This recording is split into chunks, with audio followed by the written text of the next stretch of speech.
I bought my animal here.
We're back. We're back. We're back with Apollo Justice. It's crazy. It's crazy. Who is that orange-haired woman? Her? Her? That's Athena. We haven't played her game yet, but she's one of the main characters. She's one of the defense attorneys we get to play as. We haven't reached that game yet though, so we don't get to play as her yet.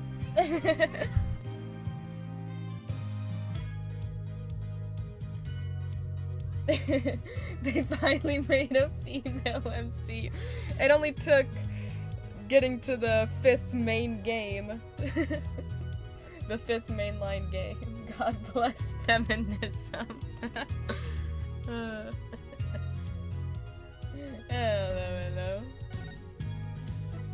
Right. Where were we? Were we in? I've become woke. Oh, that's right, I forgot. We were in the middle of talking with Clavier in his office here.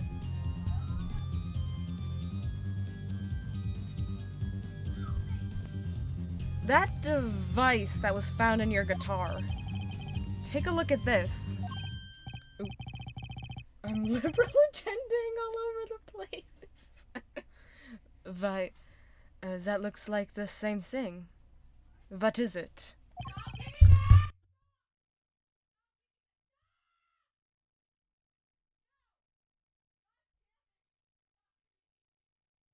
Not if the wokeness makes a good-looking woman. Wait, that's probably the least woke thing. Whoa, no, no, no, no, no. Who do you think he's talking about? Matt, don't worry. Matt, don't worry. Athena's 18. You're fine. No, Athena's 18. You're fine. Athena's 18. You're fine.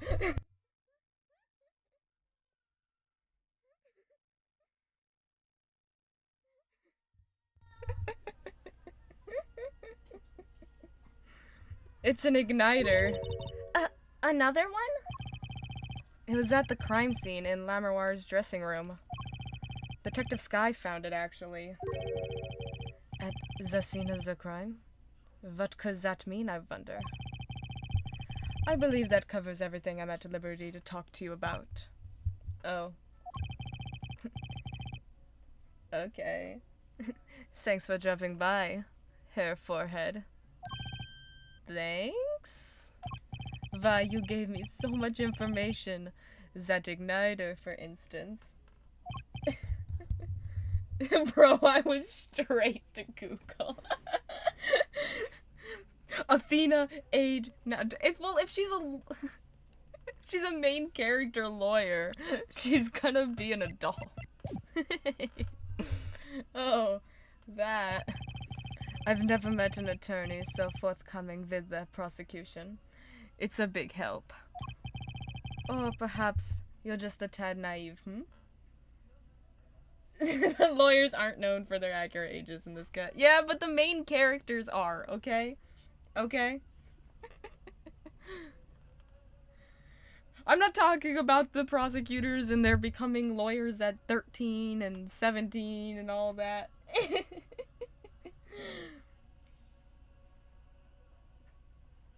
Didn't even have time to turn off caps lock. I guess I could have hit it, but somehow showing it felt like the right thing. I could say the same to you, Prosecutor Gavin. Thanks for the information. About the, strange lump of plastic. The one that Mr. Latouche was investigating. Hey, that's right! I've been thinking, Hair Forehead. We encountered many incidents in our lives. All of us. Not all of them simple. Especially not the ones where people are killing the song lyrics. Such is why I try to at least remain simple inside. And I try to keep a simple goal, to discover the truth. Air Force is such a disrespect. I know. It's just so me. That's why I like to keep relations civil, yeah? That is all. I can live with that. Mr. Prosecutor? Fraulein. Can I ask why you sing in a band? Because I want women to turn and look when I walk down the street. That's so based. That's pretty simple, too. No, if you'll excuse me, I've got work to do. Another time, perhaps. There he goes. Alright. I think we've examined everything, yeah? Is there anything else to say?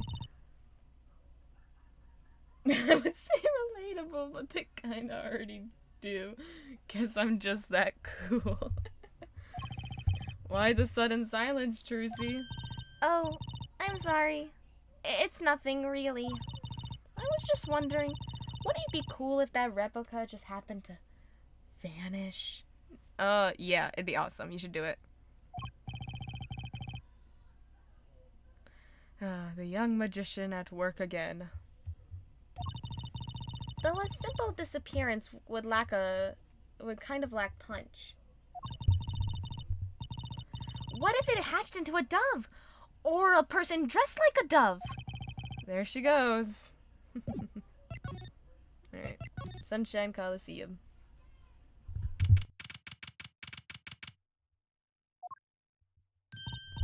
Oh, it's you! You came at a good time. Hello there, Emma. Either of you know where Lamroir is? Well, I saw her in the backstage hallway a while ago. Yeah, that's strange. What's strange? I can't find her anywhere.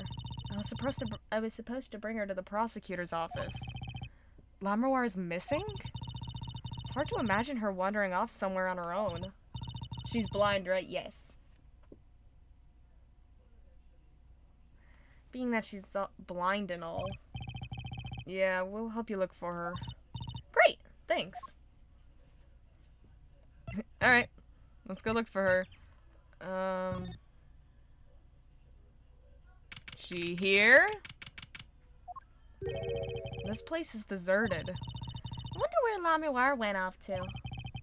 I'm sure she's okay on her own. She seems resourceful. I guess. But I can't help worry about her a little. Is she on the stage? Ooh. Ooh, why is it dark? Oh no, don't tell me someone else was murdered. Huh? The stage is pitch dark. The power breaker must be off for this section. Great. I'll go get someone. Oh, there it goes. Yipes, it was really dark out there. Dark? That's all Lamroir has when you think about it. Okay, Apollo. Oh my god, she made them blind.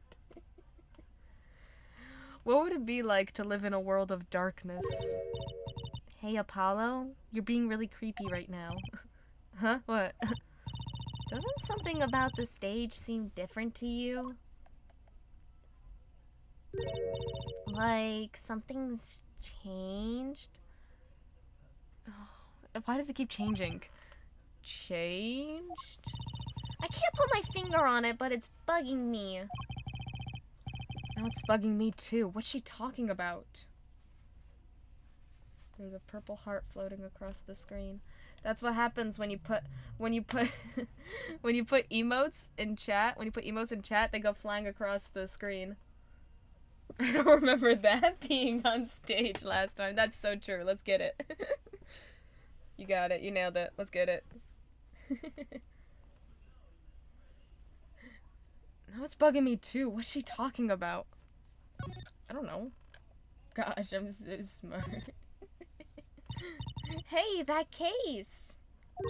Wasn't that open before? I guess someone closed it? Wait. Look where the case closes. Oh god. Oh, don't tell me there's a body in there. Something's sticking out. Oh no! That doesn't look like an instrument. Oh no. You don't think it's... Let's open it, Apollo. Oh no! Eek! Lamroir! Lamroir! Emma! We have to get Emma! Lamroir was taken directly to the hospital. Emma ran around barking orders, making phone calls. Trucy just clung to my arm and cried. Aww. And me, I was still in shock. 2 bodies in 2 days is too many. She's like guitar track. Oh, the Hickfield Clinic waiting room. Emma, how's Lamroir? Is she okay? Not here. No, God. Bad memories, bad memories. Apollo, you need to get used to finding bodies. It happens. It's the life. You. We owe you a big thanks, that's for sure. So, she's okay? Yeah, she came to a short while ago. You found her before it was too late.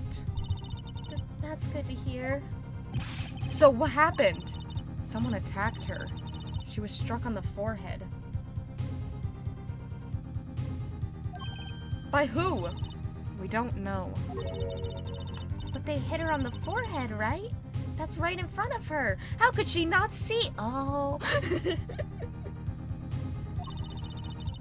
Kid couldn't do it. She's like 6'4". The kid's also in the detention center. Oh, she did. She went, oh. Oh. How could she literally said that? Wait, I predicted it exactly. I didn't realize. That's so funny. Even the pause. Listen. The joke was right there, okay? That's so, oh my god, that is so funny. How could you not see? Oh, I have the power of prophecy. That's actually insane. Oh my god, that's so funny. Right, would you like to see her now? Is that alright? She wants to thank you for saving her life. Apollo has blessed you. Yeah, Apollo! Thanks, Apollo! Lamroir! Ah, Mr. Attorney. You were the one who found me? Thank you from the bottom of my heart.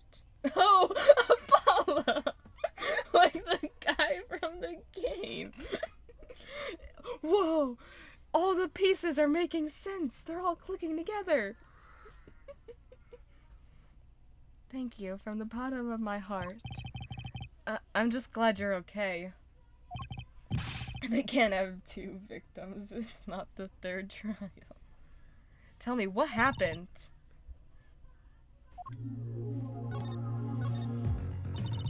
It was after I spoke with you in front of the dressing room. I sensed someone approaching. I thought it might be someone coming to see me, but they said nothing. It is the third trial. Yeah, it is the third trial.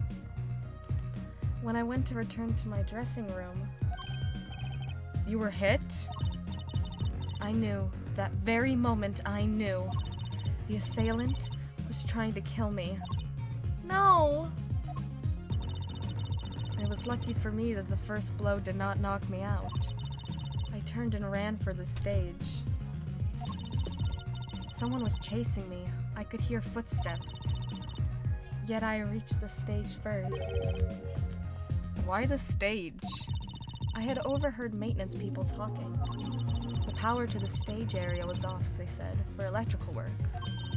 Ah! Darkness is my ally. There was a contrabass case near the stage. That is where I hid. Oh, she hid there. So the assailant couldn't see you. Once in the case, I'm afraid I passed out. Wow. That sounds like a really close call. So it's basically confirmed that the murderer is not the child? Okay. Do you have any idea who it might have been? Unfortunately, no. Whoever it was, they said not a word. Okay, but you also could tell that Apollo and Trucy were walking up to you just from the sound of their footsteps, so... Too bad. Yet when I consider that I was struck high on the forehead, It was a tall person. I must conclude that whoever hit me was taller than I am. Good point. She's sharp. And you're much taller than I am. You're about as tall as Apollo. So that means it was likely an adult and probably a man. Could it be him? Clavier Gavin. Let's lock him up. Why would anyone attack you, Lamroir? The detective asked me this too, and to her I gave the same answer I give you. I do not know. Let's ask her about this replica thing we got. Lamroir, I wanted to ask you about this. Do you know what this is? This is what? Mr. Latouche was carrying it. Imagine if the magician goes around killing people because they find out how he performs his magic tricks. That'd be a crazy twist. Nobody can reveal his secrets if they're dead. That'd be awesome plot. He's like, aha! They figured out my trick, so they had to die. Mr. Latouche was carrying it. It's a replica of the thing he was after. He was after? You know, in his secret identity as an undercover agent.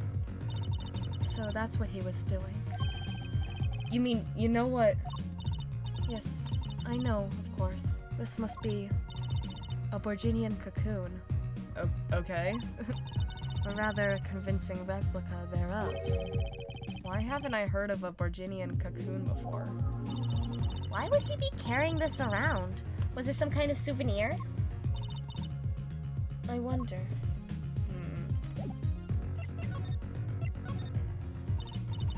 Well, they call it Borginian. It must only be found in Borginia. For certain, all in Borginia know of these. It's a cocoon. So, do you get silk from it? It's gonna blossom into a Borginian butterfly. I do not know the details, I'm sorry to say. I thought you said all in Virginia knew of these. There is one fact I do know about the cocoon, though. Something all in Borginia know. What's that? The cocoons, they are not to be taken out of the country. If someone does and is caught, they will be put to death. Oh, so someone stole it and he was looking for who stole it. To death? Why? I do not know. Yet if Interpol was involved, I'm sure there is a good reason. But this is just a piece of plastic. He was carrying a replica, but looking for the real deal. That's my best guess. So, that's what he was up to? Tracking down Virginian cocoon smuggling. Smuggling?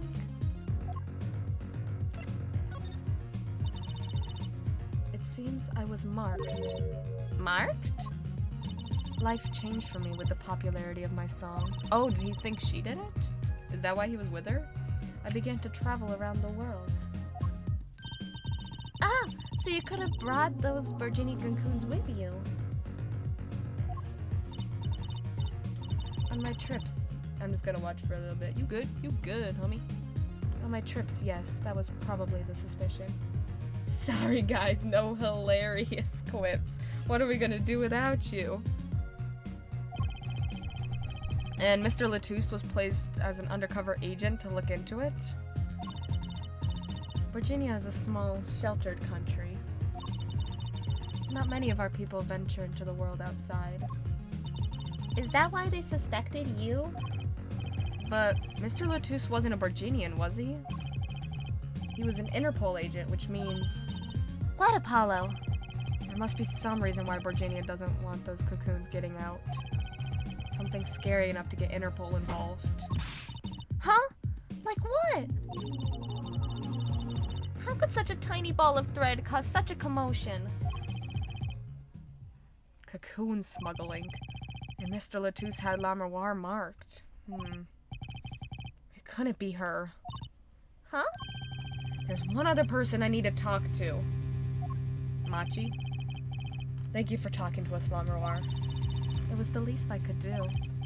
Actually, I have another request. If it is within my power. I need an interpreter, someone who speaks Virginian. Apollo? Would you come with us, if you're well enough? I see. Yes, of course. I shall accompany you. Huh? Where are we going? Come on, Trucy. We're about to get to the bottom of this. Yep. Let's get it. Let's break this kid. Machi, we came to talk to you about the case. Machi? Oh. Did you do it? Did you smuggle cocoons? Could you interpret for us, La Memoire? Yes. Machi, I'd like to talk to you about when we first met. When we still thought you were blind.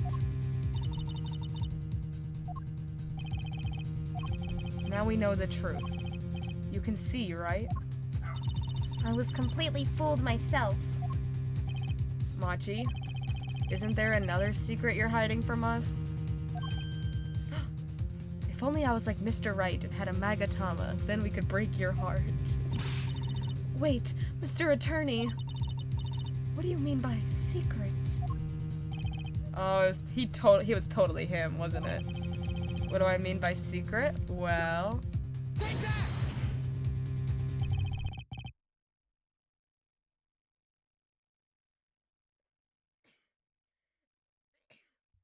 If I'm not mistaken, you know something about this, don't you? Oh, he knows. Hey, you got a reaction. A big one. Machi, you didn't. Trucy and I are trained to see people's uncertainty. Not that we would have needed any training to see that one. Oh. Mr. Attorney, please tell me what this is all about. Lammerwar, please interpret. Very well. I know you know something about this by your reaction. If you won't tell me, I might have to give it to the prosecution and have them look into it.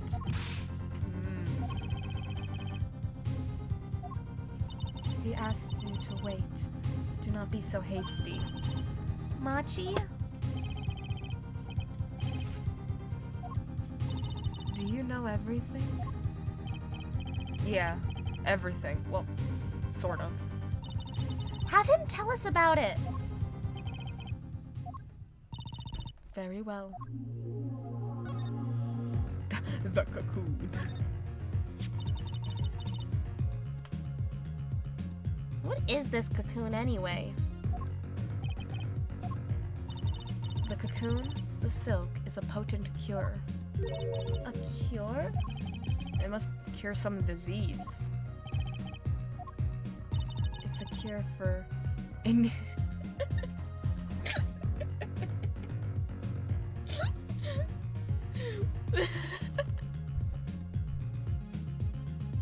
Oh my god.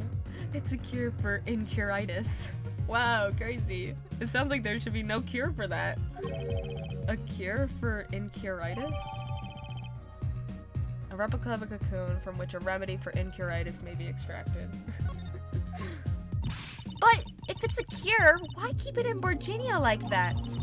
Just think of all the lives they could save by sharing the medicine. I do not understand the reasons myself. Okay, well, at least we know what it is. A cure. And Mr. Latouche was after cocoon smugglers. Wait, was Machi... Machi, you weren't. He couldn't be a smuggler. He's so little. Well, you're only 15 and you're sort of a magician, aren't you? Well, that's true. I am sort of a magician. She said sort of! Oh, to have a copy of that security camera tape. Well, Machi, are you? Are you a smuggler? Oh, she freaked out at that. Thank you for the hydrate.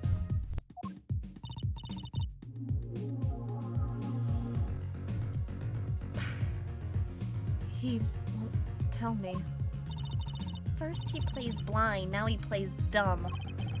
I wonder, do you think he brought a cocoon here to sell it to someone?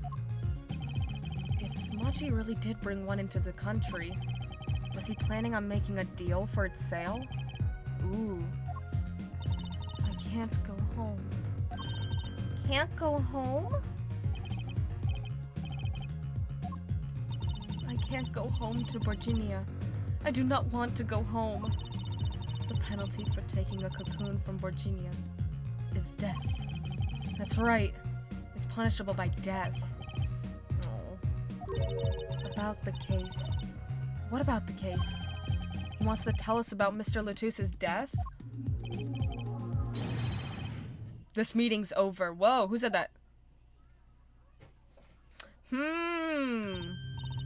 Darian? What do you mean? Visiting hours aren't over yet. That's a call for Machi from the... There's a call from Machi from the Virginian embassy. This meeting's over. Sorry. Just give us 5 more minutes. We can call them back after that. Sorry. No go. Come on, piano boy. We're leaving. Darian, wait. Oh, I never liked you. Either of you. Oh my god. Huh? Whoa, Darian, that's not very, that's not very cool of you. Pretty sus, if I might say. Darn it! We were so close. He was about to tell us. Hey, Apollo. He didn't want us to hear what Machi had to say. Apollo! There can be only one reason why. Why is everyone ignoring me? Oh, sorry. This is it. I know who I'm after now. It all happens tomorrow. In court! Let's get him, Apollo.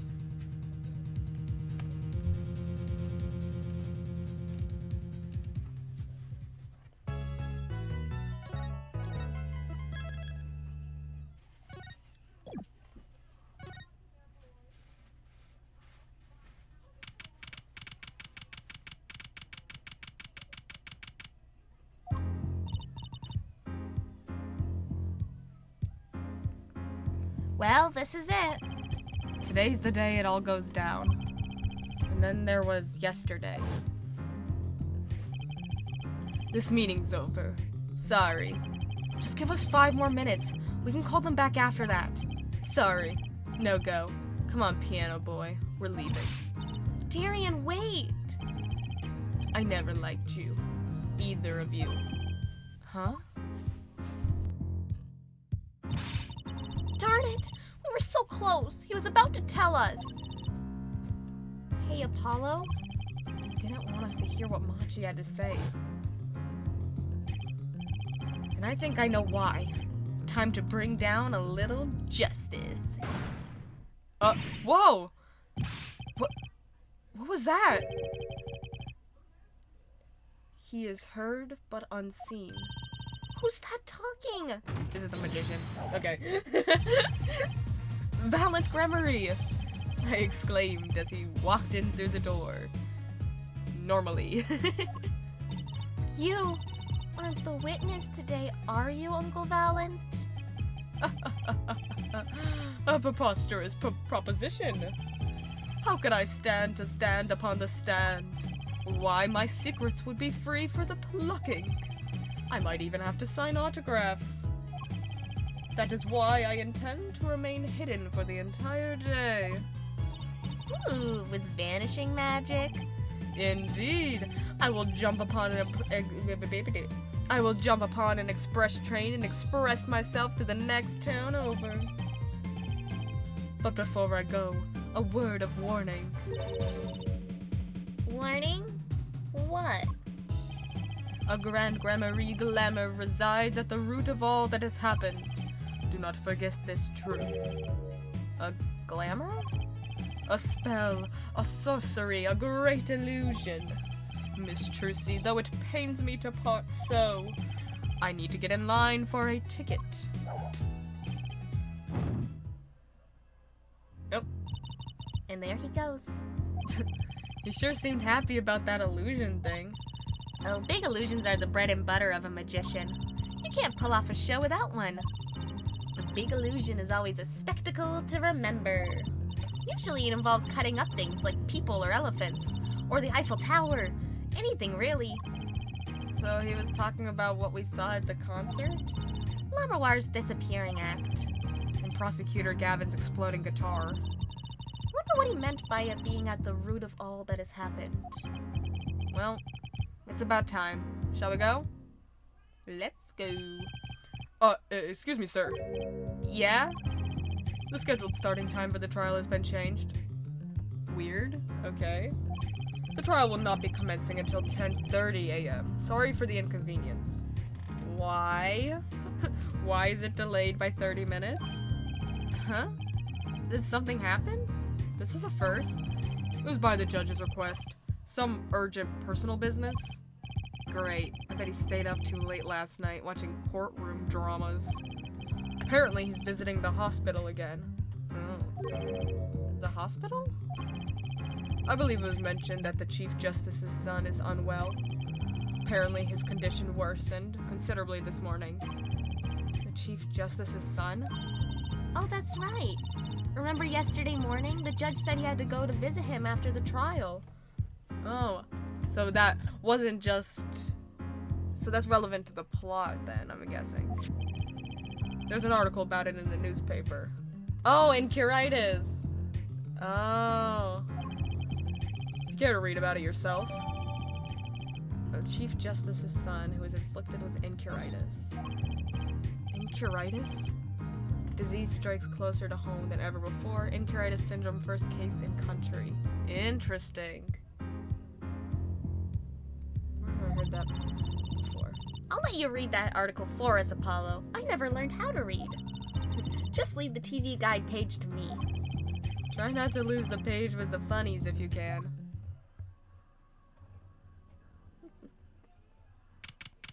July 10th, 10:30 a.m. District Court, courtroom number 3. My apologies for the delay. Court is now in session for the trial of, how do you say this name again? Machi Tobai. Our suspect, Fortissimo. Right. It's his trial in any case.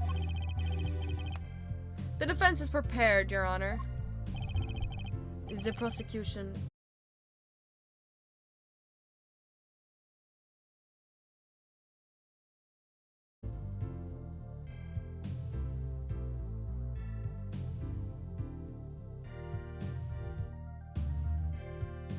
Are we back?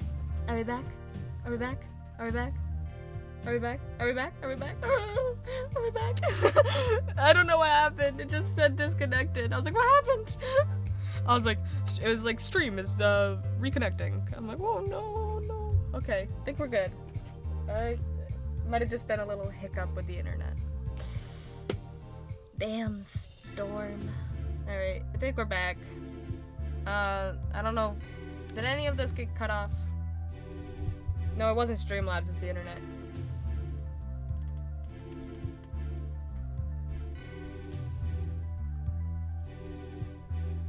Any of this, I'll just read it again. No, is something wrong, Your Honor? No, well, yes. It's just, I've been friends with the Chief Justice since we were students. It pains me to see him going through such a difficult time. Incuritis, was it? That article said there is no known cure. Judge, let me say, with all honesty, I feel your pain. But now is not the time for tears. Now is the time for law. Indeed. We left off at quite the juncture yesterday. I asked Interpol about that number. IPXX 314206. The agent registered under this number was Romain Latouche. Thanks for looking into that for us, Detective Crescent. It's a great help. Oh, no problem at all, Your Honor. I'll be heading out. Oh. I don't know why I jumped. Wait! That voice just now. It was him. I'm sure of it. It was him? That voice I heard, talking to Mr. Latouche. When I heard the gunshots fired. It was him. It was Mr. Darien. No way. Quite a sensational ending. Who would have thought Darien would guest star in the season cliffhanger as a suspect? I asked the prosecution to look into this matter. Please tell the court your findings. Darien Crescent is a member of my band, the Governors. He's also a detective, making the current charges serious indeed. Yet after investigation, I have found no cause to alter our case or file new charges. And your reason is? Weren't you aware? Air forehead. He has an impeccable alibi. An alibi? Let us review the facts again, shall we? The concert held on the night of the shooting was in 3 sets. The Governors ripped up the stage during the first set. For the second set, our guest took center stage. The only performers appearing were myself, La Miroir, and Machi, along with a drummer and bassist, for a total of 5. The shooting in the dressing room, however, took place during the third set. Lammerwar and the defendant, Maji Tobai, had left the stage at that point, and the governors were already rocking.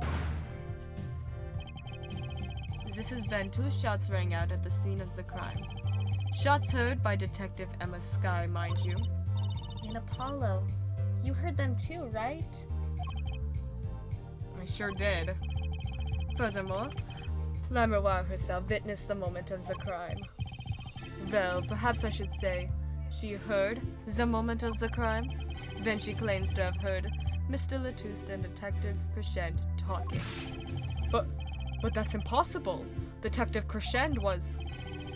Precisely.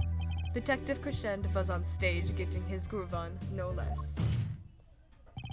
Voila. A perfect alibi. Does the defense have anything to add to this? It's true, when I heard those gunshots, he must have been on stage.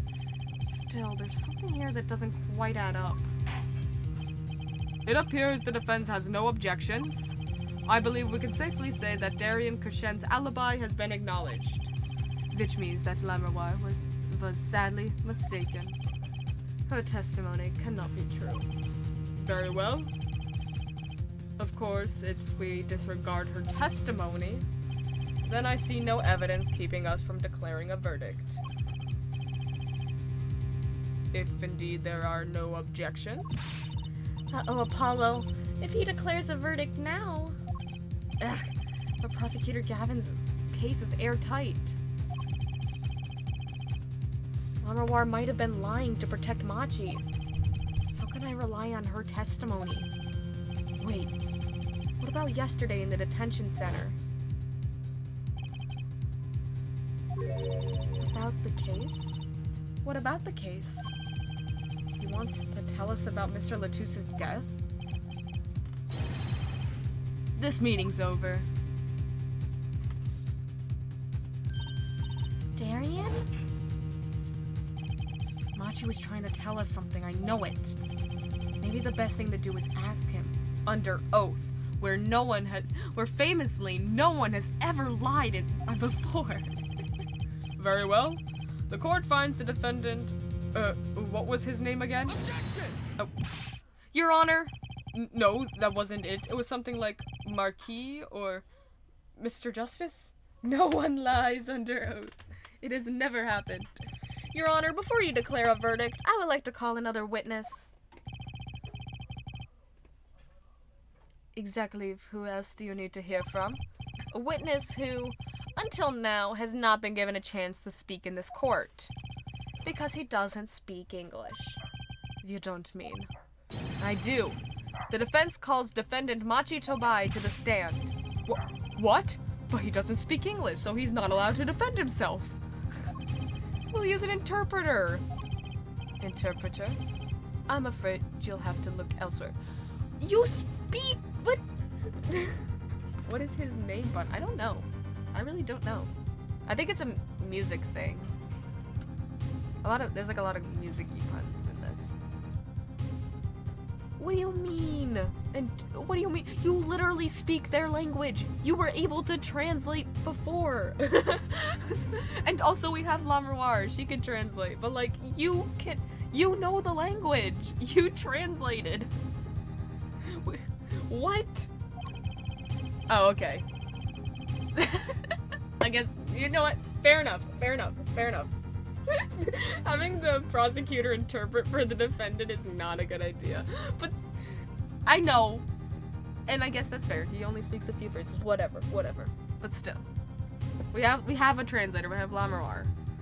I only speak a few phrases such as, I love you and where is the toilet?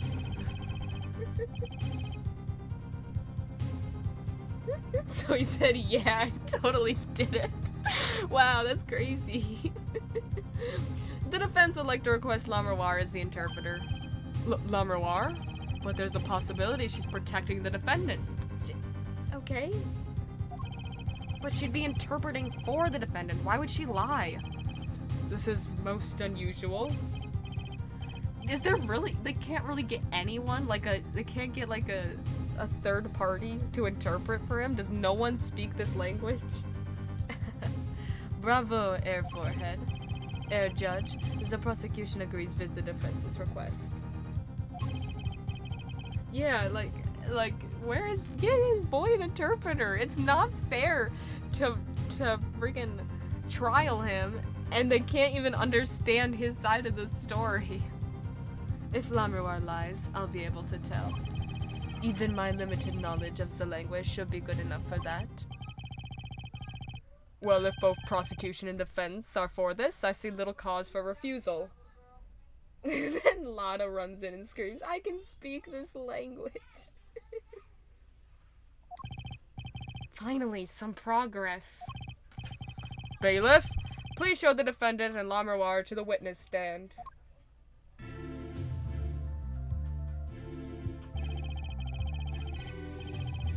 I suppose there is a first time for everything. Shall we proceed? Your name, to begin with, if you would, Lamroir. Yes. He says, Machi Tobai, the defendant. Once again, having the prosecution fact check is the worst idea. This is certainly a first for this courtroom. Nah, she's lying. He says he did it. Your Honor, defendant just confessed. Crazy. This certainly is a first for this courtroom. Not that we really needed an interpreter. Not that we really needed an interpretation of that message in particular. So far, so good. Very well, Mr. Judge. Mr. Justice, if you would. Huh? If I would, what, Your Honor? What? You called the defendant to the stand, did you not? What would you have him testify about? What do I want him to testify about? Oh, I hadn't thought of that far yet. Apollo! You're really bad at your job! Aren't you going to ask him what he was about to tell us yesterday? How can I if I don't know what he was saying? Excuse me a moment, if I might speak. Yes, Lamroir? Just now, Machi said there is something about which he wishes to testify. Machi wants to testify about something? What could it be? What sort of testimony is he talking about? One moment, please. Ugh, the suspense is killing me. What? What? Well, Lamroir? According to Machi, he has proof of his innocence. What? I did it. Oh, dang, alright. This is a surprise.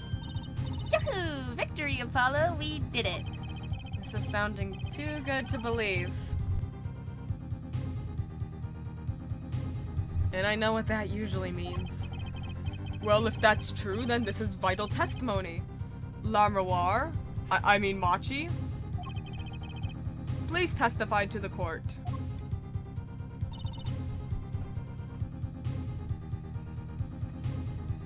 Very well.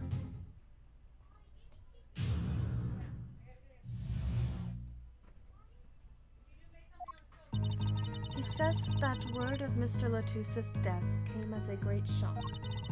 But if the killing truly followed the lyrics of my song, that is, he could not have done it. He says that because the lyrics are in English, he does not understand them. That is true. Why has no one brought this up before? Because the murder and all that coincides with the lyrics, and they're in English. I see. He wouldn't have understood the English lyrics to the song. That would prevent him from following them so closely. I wondered what he meant by proof. But he would only have to ask Lamroir to know the meaning of that song. Lamroir, did you ever explain the lyrics of that song to him? I did tell him generally what the song was about, but never in so much detail, and he never asked. Has my oft-repeated warning already fled that forehead? Lamroir might be protecting the witness. Well, anyway, let us proceed with the cross-examination. Mr. Justice, if you would. Yes, Your Honor. So Something's hidden in that testimony, I know it. I'll just have to trust my bracelet to tell me where. Alright, bracelet time. Worked yesterday, it'll work today. Alright. Let's look. He says that word of Mr. Latus's death came as a great shock. But if the killing truly followed the lyrics of my song, I, that is he, could not have done it. He says that because the lyrics are in English, he does not understand them. So, which one do we want to check? Maybe this one? The lyrics are in English, he does not understand them. That seems like something he would maybe lie on. Does the defense have to cross-examine? Oh. No. You can see his eyeballs. Oh, oh, oh, they move! They move there! Gotcha! No, the defense does not have to. Actually, technically, the defense should only be... It's Apollo's witness, so Apollo would be the one that's doing the direct examination. Technically, Mr. Gavin over there should be the one doing the cross-examination. This shouldn't be up to Apollo here. He really doesn't have to. Apollo already did his job. He called his witness, got his witness to say what he wanted, and then it'd be Clavier's turn to come up and do this. But no, like always, the defense attorney does all the work. Apollo, why is your witness lying? Machi, you can't fool my eyes. You glanced toward her at the very moment Lamroir said the word English. Why? And don't bother interpreting that. He understands me. Oh. Machi, tell the truth. You can understand English, can't you? What are you saying? Of course he can't. Must he continue this charade? Dude, why would you do this? Mr. Justice, Machi says this. I know the word English. Huh? Before coming to this country, he heard me speaking English. He learned the name for this language, that is all. What? Give me a break. Is that such an unusual word to understand? Do you not know Espanol, for instance? Well, yeah, but... Speaking in wingdings. I'm sorry, but he truly does not understand your language. What? Well, then explain this. How does he know the crime followed the lyrics? Yeah, that's fair. Have you always been such a suspicious-minded lad? Did he not just answer a question asked to him in English? It is simple. So simple it hardly requires an explanation. He read about it in the newspaper. The newspaper? No, he didn't. No, he did not. They did not mention it in the Virginia newspaper. The Virginian Daily Bugle. You can buy it in this country these days, you know. They have already begun to report about this case in our homeland. I was right. What is wrong, Mr. Justice? Your eyes, they are quite fierce all of a sudden. Machi's lying. Maybe it's time to show them proof he's lying. He couldn't read about it because it doesn't mention the lyrics. I have here a Virginian newspaper, the Virginian Daily Bugle, as a matter of fact. Wow, he reacted to me saying that. It's almost like he knew what I was saying. Indeed, there's a feature article about the case. Could you read this for me, Machi?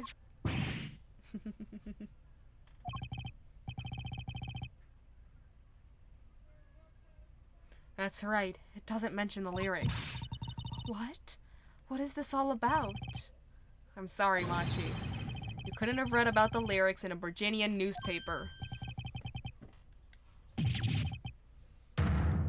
Got him. Your Honor, he is bilingual. Why are they lying? What does this mean?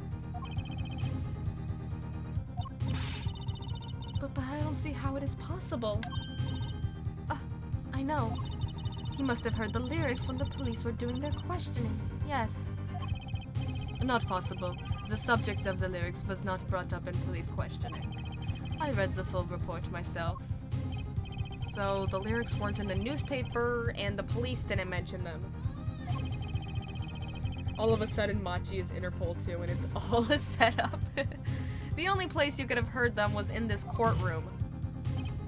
In English, no less. The witness will explain himself. Machi says... He says... Yes? It is true. I read the newspaper. But this is not where I learned of the lyrics. I was mistaken. Now I remember. You remember? He says he heard of the lyrics from me? What? Your Honor, the defendant is bisexual and therefore must be arrested at once. Is this true, La Miroir? Yes, I'm afraid I had forgotten it myself. Then it looks like Air 4 has been jumping to conclusions again. It seems so, yes. No. Was on to something, I know it. I can't let this chance slip away. Time is an issue today. Mr. Justice, are you finished with the cross-examination? What are you gonna do, Apollo? I'm gonna keep on cross-examining. I'd better have an angle of attack. Clavier, this doesn't help you. Why are you so confident? Or else. My bracelet's still reacting, because he's a dirty little liar. Your Honor, please allow me to continue. If you must, you must. Very well, witness. I understand. It was I who explained the crime followed the song. Alright. Let's check it out. Let's bracelet it. Is it the eyeballs again?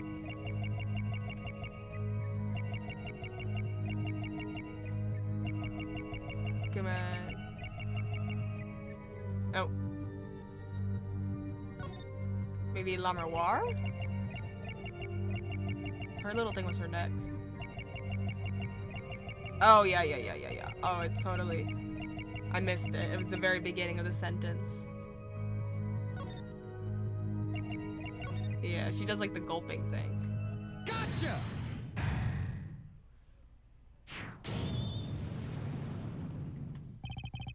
La Miroir, I'm currently cross-examining Machi.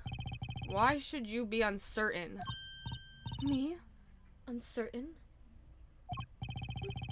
Yeah, you swallowed the very moment you told the court. It was I who explained. I see there is a little point in trying to hide anything from you. La Miroir, are you indeed protecting someone? That is not a question with a simple answer. To tell the truth, I do not believe it myself. Then allow me to answer for you. La Miroir, you're protecting Machi, right? Obviously. I mean, that'd be the only person she'd be protecting by saying that. La Miroir, you're protecting Machi. That's why you lied and told us that you had explained how the crime followed the song. I don't fault you for trying to help, but this is not the way. Machi, I believe you didn't do it. Really, I trust you. But you've lied to us twice. And now you have La Miroir lying on your behalf. If this is gonna work, you have to trust me too. Your two lies cover a simple truth. You understand English. You have to. Oh. Aw.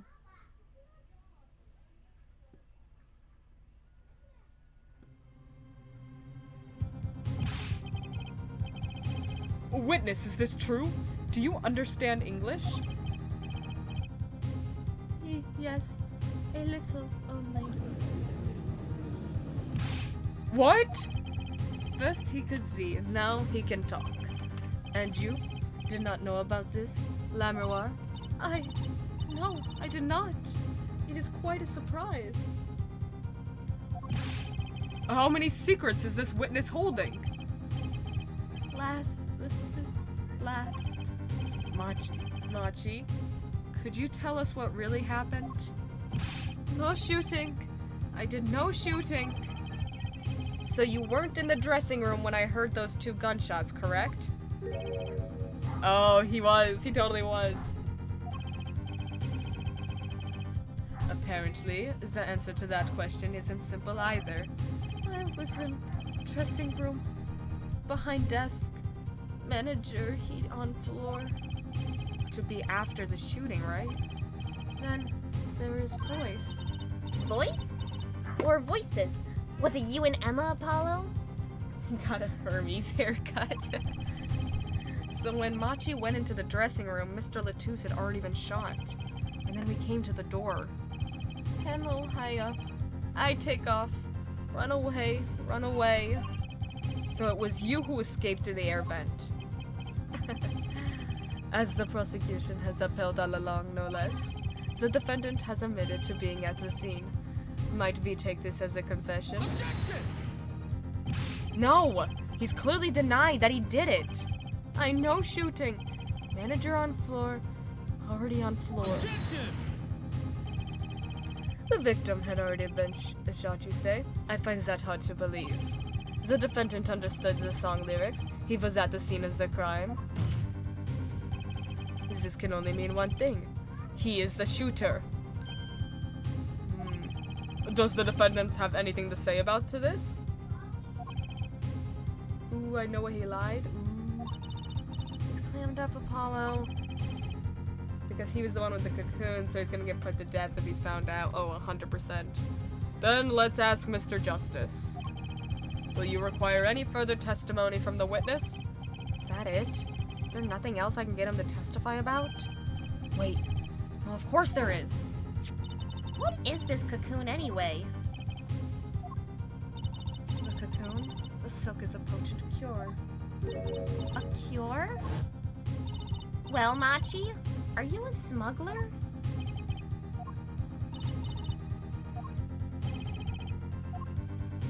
He won't tell me. That cocoon has to have something to do with this. Machi, please tell us the truth for your own sake. No, no more speak. Not to any of you. So much for your precious trust, Air Forehead. Hey, you were the one who didn't believe him. Regardless, this brings us to an impasse. It does seem that the defense and the defendant are at odds. I doubt we are likely to learn anything more of value should this continue.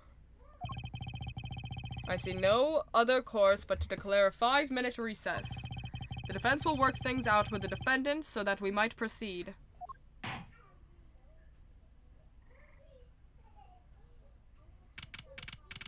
Recess! Yay! Recess time! Apollo Justice. Apollo Justice. That's so cute. That's... Whoa! Whoa! No, I'm not reading that. That's mean. Jeez, Apollo. Jeez, no, I'm not reading that. He didn't say that. It's not real. Let's go play Bolt. Whoa, he didn't say that. He didn't say that. If I didn't, no, he's not, no. None of that. Believe I know shooting. Machi claims Mr. Latouche was already on the ground when he entered the room. Maybe it was a trap, and he walked right into it. He activated his trap card. Suddenly, I hear revolver. Close. Very close. Then I hear voice. You heard gunshots? Yes, it's true. I hear revolver, but only sound. Is Machi wearing a dress? Pop off, dude. Break them gender roles. Wait, you're saying you went into the dressing room and found Mr. Latouche already dead, and then you heard shots? Okay, so it was a setup. If that's true. So, you were at the scene of the crime when you heard those shots? Did you escape through the air vent? I know. Huh? What do you know? I know if I opening vent, I can leave stage and back Backstage. So the vents went to both the stage and the backstage area? Is that what he means? Hey, he's right. Look, Apollo. Huh? Yeah. How did you know it was connected like that? Wait, I bet his father was the architect that designed the hall or something. I highly doubt it. I hear this from Magician. Magician? Don't look at me. A magician, huh? That's his primary method of travel, of course. Well, at least one thing. Well, at least we're clear on one thing. Machi didn't shoot Mr. Latouche. Yeah, but what does that leave us with? We're supposed to say he went into the room to find the body and then he heard the shots? That one's gonna go over well in court. Not. Apollo, you're his defense. You're supposed to believe whatever he says, even lies. No. That's what Daddy always told me. Well, alright. I'll just pretend you misheard him every time. So, what do we do? You sure you won't testify, Machi? No talking, no. We have learnt since Matt on guard. Well, it was worth a shot. That cocoon. I can't go home. Can't go home? I can't go home to Virginia. I do not want to go home. The penalty for taking a cocoon from Virginia is death. That's right, it's punishable by death. Of course he's scared. Oh well, I guess we'll just have to try a different approach. That's the spirit, Apollo. So what's your plan? I am not Matt Ongard. My last name starts with an A. Your name is Matt Angard. If Machi won't testify about it, we'll have to get someone else to testify. Someone else? I think we're out of time. Let's get back in there. Right. That's my last name. Let's get the magician! Court is now back in session. Mr. Justice, have you sorted things out with the defendant? Yes, Your Honor. We had a good talk. Very well. So will he testify? Your Honor, the defendant will not testify. What? Shame. And here I thought this was your big chance that turns the case around. Actually, it is. The defense would like to approach this case from a different angle, Your Honor. A different angle? If Machi won't testify, then I know who will. I would like to cross-examine the witness in this case, La Miroir. La Miroir? What are you up to now? I thought we determined yesterday that La Miroir's testimony was insubstantial. There's nothing you can... La Miroir was taken to the hospital yesterday with injuries. What happened? She was assaulted, Your Honor. Assaulted? Someone wanted La Miroir dead. Thankfully, she was able to save herself. What? I've heard no such report. Prosecutor Gavin, you did it. You did it, didn't you? Why would anyone be out to kill La Miroir? Can you think of a reason? Though, think of how she's known in our country. A singer from overseas who doesn't speak English, yes? Yet someone tried to keep her mouth shut. Who could that have been? You don't think? I do. It was the same person who shot Mr. Latouche. The killer was afraid of her, afraid of what she might say. The defense believes that something was hidden in her testimony yesterday. Something that the killer doesn't want getting out. So, am I to understand that this is what you are saying? Namely, that there is a nugget of truth in La Miroir's testimony? A nugget we have yet to uncover?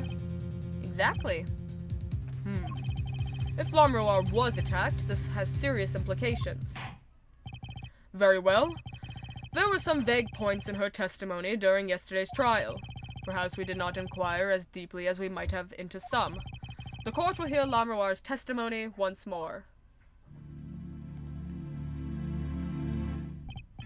Lamroir, I must apologize. We must ask you to stand again and speak. You need not apologize. I know that Machi is innocent, and I will do all that I can until the court realizes this. Let's review your testimony from yesterday. You told us you heard 2 gunshots and the shooter's voice through the window, and that the voice belonged to Darian Crescend, yes? That is correct.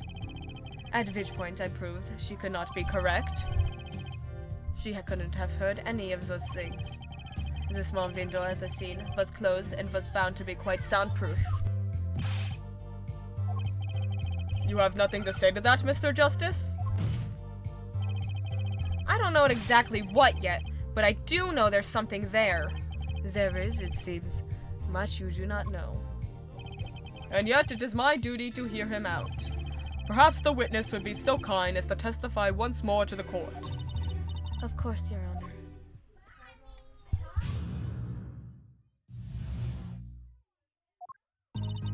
I was on my way from the stage to the backstage exit. That's when I heard them, Mr. Latouche and the detective. My fave YouTuber went to the Miko Expo in Vancouver, and I'm now realizing America is the only place good things happen. So sorry. So sorry. I heard the faint sound of a gunshot and stopped. Then I heard another gunshot. There was the smell of gunpowder. Damn you. Switch with me. To be fair, Vancouver's in Canada, okay? I can't even get there right now. I mean, I could, but it'd take a lot.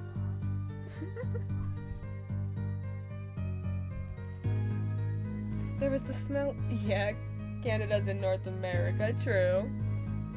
But I can't cross the border right now, okay?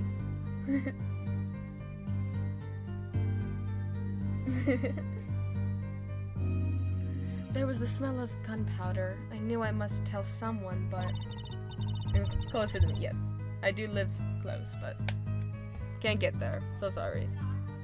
I'm in the same spot as you. I also can't go to the Vancouver Miko Expo. I was in a hurry, so I kept moving past the small window.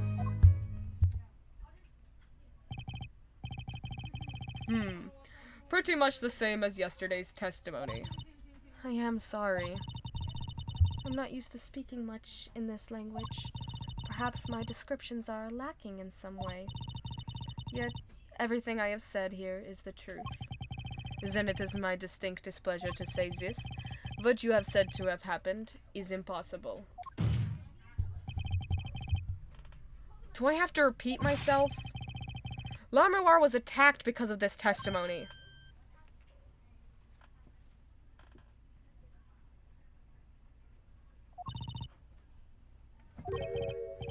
What? Trucy? Apollo, you know, for a moment there, you were pretty cool. Aw. Maybe I do better when I don't try to think ahead. Very well, Mr. Justice. You were pretty cool when you said that. Perhaps you can coolly cross-examine the witness?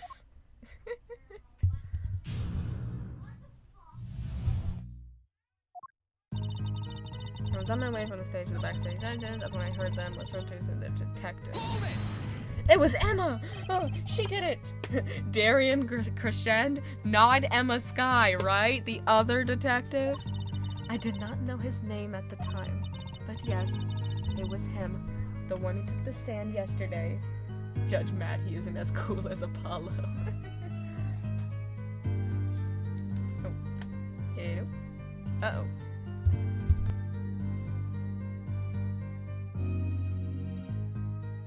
My game froze.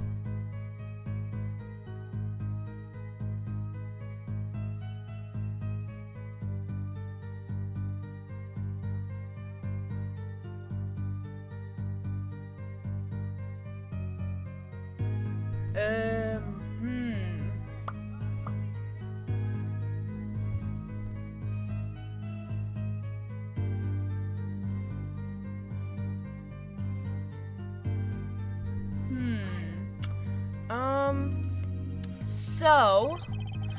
Oh. Okay. There we go. I was like, the game, why is the game crashed? How many times do I need to remind you that's impossible? There is no way you could have heard him. Because the window at the scene was closed? Is that why? Of course. Apollo, if we keep asking the same questions as yesterday, we won't get anywhere. She's right. Maybe there's a different angle I can try? And we're gonna save really quick, just in case it freezes and crashes again? She's right, maybe there's a different angle I can try. What were they talking about? Did you hear anything else? No need. What were they talking about? Yeah, well, she heard them. What did they say? Lammerwar, do you by chance remember what they were saying to each other? If so, please tell us. Please. I have given it much reflection, but I was afraid of this. She doesn't remember. I only heard one phrase clearly. A whole phrase? You remember something that was said? Why didn't you say anything yesterday? Though my memory is clear, I was afraid to speak. You see, I do not understand what was said. This could be it. The clue I've been waiting for. Well, what did he say? It was the other man speaking, not Mr. Latouche. The shooter, then? Darian Crescent? Well, what did he say? It's over. Press the switch, now. This switch? Interesting. Switch? He has a Nintendo Switch? And the shooter said this to the victim, Mr. Latouche? Would he like to play some games with me? I thought it quite strange myself afterward. It is a mystery. What could it possibly mean? Mr. Justice, care to shed some light on this? I mean, sure, I'd be delighted. It's, very, very vital. Maybe we can add that to the testimony? Maybe, Apollo? In a small window, I heard a voice say, press the switch now. Was it this switch? Objection!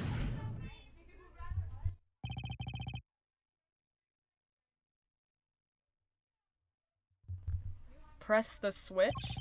There's only one key that can unlock the mystery of those words. Oh? Yes, there was nothing at the scene that could be called a switch. Save the lights. True, there wasn't a switch at the scene, but it just so happens I have a switch right here from the scene. That certainly does look like a switch, doesn't it? The problem is, this was found not at the scene of the crime, but on the stage. The stage? Where the concert was held, yeah. This was found hidden there, on the stage. Are you claiming that the voice Lammerwar heard was of someone commanding another to press this switch? It's a possibility. Objection! Oh, hair forehead. I liked that. I'd call that an impossibility. Why? It's hardly necessary for me to remind the court of the layout of the concert forum. The stage is quite far from Lammerwar's dressing room. Not to mention that the governors were in the middle of a concert on said stage. We aren't known for being a quiet band. You could shout all you wanted and not be heard. The detective's voice was loud, but certainly not a shout. So too have Herr Forehead's cries of possibility fallen far short of being heard. Sorry, but he wouldn't have needed to shout. Excuse me? You heard what I said, or do you need me to shout it out for you? It would have been quite simple to be heard on the stage from the dressing room. Oh wait, you like evidence, don't you? How about this? Using this, it'd be easy to get a message to someone on stage from the dressing room. The headset? Take that!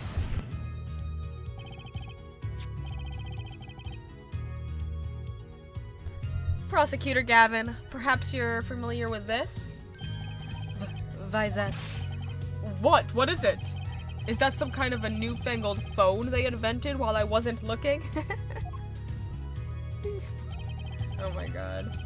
This is a type of transmitter, a communications device. Communications device? What, pray tell, is this new technology? From what I've heard that night, everyone on stage was wearing one of these. Isn't that right, Prosecutor Gavin?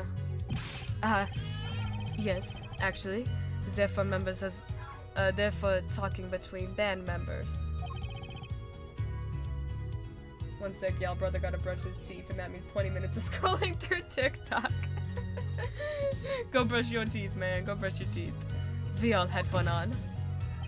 So you admit that if you're wearing one of these, talking from the backstage to the stage would be simple. Objection!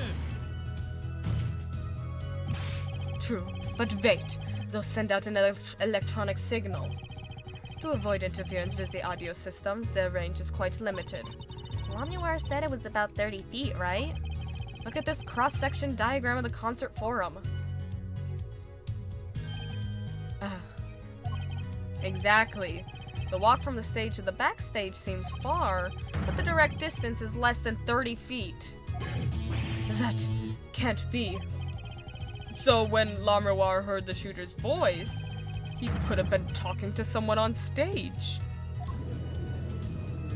Objection! Ha! You're claiming this is the switch in question?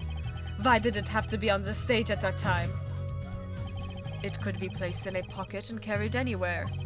Someone could have hid it on the stage after the fact. Hey, he's got a point.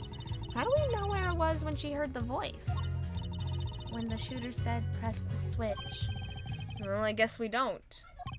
An unfortunate situation. I'm afraid that until we know where this switch was, there's little point in debating it. I'm sure this was the way to go with this. What is this switch, anyway? We don't even know that basic fact. Wait a second. I do know what this switch is. If you follow that train of logic to its incredible conclusion, it ends up in proof that completely changes this case. What's up, Apollo? Apollo? We know about this switch, right?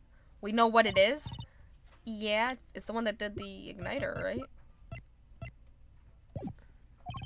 Well, think of when it was used that day. Oh, it changes the timeline. Because it would have been used during the show when Gavin's guitar caught on fire. So that changes when the actual shooting happened. Interesting. Think of what happened. Well, Mr. Justice, if you have no further information to share concerning the switch, Your Honor? Yes, Mr. Justice? I've been remiss in not telling the court this before. I know what this switch is. Well, it seems the defense is set upon linking this switch to the case. Let's see your evidence of the link. What evidence do you have to explain what this switch is? Well, it was an igniter. It blew up Clavier's guitar. Prosecutor Gavin, you remember this? That's that. That what? Is it another one of those newfangled phones? This is an igniter. What phone looks like this? Igniter? You mean it's a lighter? Yeah, actually. You aren't saying this switch is a remote? I am. This is a remote trigger for an igniter. What? Look, I'll show you. Oh, yow! Mr. Justice, you will cease and desist from burning down this courtroom. Sorry. That was a bit more fire than I expected. If my whiskers had caught on fire... Prosecutor Gavin, let me repeat myself. This switch is a remote igniter trigger. Doesn't that suggest something to you? You're talking about what happened to me, aren't you? Ah, exactly. That night at the concert, there was one unusual burst of flame. When your guitar caught fire in the middle of your performance. Wasn't that part of the stage show, though? Prosecutor Gavin was entirely unaware such a thing had been planned, and the guitar that burned was a valuable keepsake. That's right. He got it in Borginia from Lamoire. He said the sound was amazing before it burned, of course. Now it just kind of smokes. The better the guitar, the brighter it burns. Hair, forehead. Yeah? Don't tell me you're trying to tie these two things together. Those being the shooter's voice, heard by Lamoire, and the guitar suddenly catching on fire. I am. It's really simple when you think about it. Mr. Latouche and the shooter were at the crime scene. The shooter was wearing a headset. He ordered someone on stage to press the switch. The switch was pressed and the guitar caught fire. Well, that does seem to make sense. Though something about it is bugging me. Can't quite put my finger on it. Really? Seems pretty simple to me. Hair, forehead. Don't destroy what little respect I have for you. I was expecting something a little more sensible. I guess I was wrong. What's this all about? Prosecutor Gavin? His simple story simply makes no sense. Sink. That night my guitar caught fire, yes. The cause may have been this indeed. However, the guitar caught fire during the second set. Ugh, that's right, of course. The guitar caught fire during Lamoire's song. Indeed, yet the shooting happened during the third set. The two are utterly unrelated. Yes, that must have been what was bugging me. The whole premise for this is faulty. See, his story makes no sense. Are you sure about that? What exactly do you mean, Mr. Justice? Maybe it's not the premise for my explanation of the switch that's at fault. Maybe it's our premise for the entire case so far. What premise is this specifically? I'm glad you asked. I'm saying that maybe the killing didn't take place in the third act. Objection! What's this? But Detective Emma Sky heard the shots and found the body. Guess who found his little sister's TikTok account with videos? Oh no! All of this happened in the third act. I'm gonna be rich. Gunshots rang out. And according to his testimony, Machi was in that dressing room at the time. Where are you going with this, Mr. Justice? Stay with me, Your Honor. He also told us this in his testimony. Namely, that the victim had already been shot. We all heard gunshots, but no one saw the shooting. This is insane. Just before the shooting took place, the shooter was heard on his headset, telling someone to press the switch. The next moment, Prosecutor Gavin's guitar burst into flame. We all know that a remote-triggered igniter was inside the guitar. From all these facts, we can draw only one conclusion. The crime did not take place during the third act, but during the ballad performance, the second act. What? We changed the timeline! Order, order, order! But that goes against the evidence. What does, Your Honor? This crime was carried out according to the lyrics of that song, yes? Hey, he's right. Look. Yeah, but if somebody knew the lyrics beforehand, it doesn't matter. I guess the order is different. Oh, that's why they framed it, though. Okay, I see. So they killed him before, but then they set up the bullets actually firing for after, so it makes sense with the lyrics. I get it. The bullet is supposed to come after the fire. You're thinking about it the wrong way. Huh? Look. Why would the shooter craft the events of the day to follow the lyrics anyway? It's an awful lot of trouble to go through. With little merit for the person doing it. Well, I'm sure whoever it was had some reason. Yeah, they did. A reason that made it advantageous to follow the lyrics. You're saying the order was reversed on purpose? Reversed, Prosecutor Gavin? If the criminal follows the lyrics strictly, then yes. The shooting would have had to come after the guitar burst into flame. Yet Hair Forehead has raised another possibility. Interesting. He's claiming that the bullet came not after, but just before the fire. Couldn't have put it better myself. We were only meant to think that the shooting came after the guitar burst into flame. That was the criminal's objective. The crime followed the lyrics to a point, but that was the ruse. Why else would the killer risk discovery by moving the body? That was the final touch to make us think he followed the lyrics the whole way. Interesting.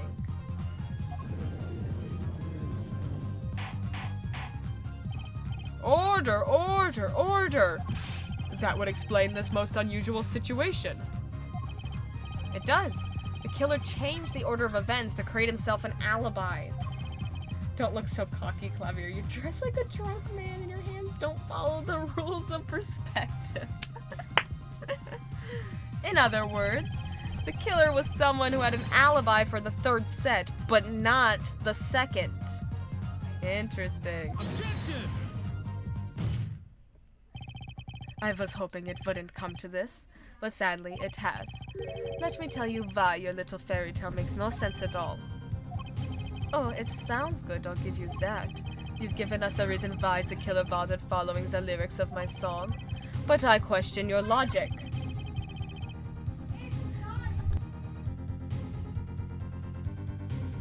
For it's flawed from the very beginning. Flawed? Yes, a contradiction, Hair Forehead. One I've pointed out several times, no less. At the time of the crime, the small window at the scene was closed. How could Lammerwire have heard a voice through it? Oh, I know that you would like to divert our attention from this critical fact, but you're basing your entire line of reasoning on a false premise. Right. Lammerwire's testimony is my entire case. That voice she heard, the shooter's voice. What if she couldn't hear it, Apollo? Look, what do we have? A man saying press the switch, and near the crime scene, we have a switch, which acts as a remote trigger for an igniter. And last but not least, Prosecutor Gavin's flaming guitar. Can't all be coincidence, but how do I make it work? I see a more direct line of questioning is required. Then the crime scene was investigated immediately after the crime. That window was closed. Care to tell us how Lammerwire heard the voice? A key point to be sure. Mr. Justice, can you explain this to the court? Okay, Justice.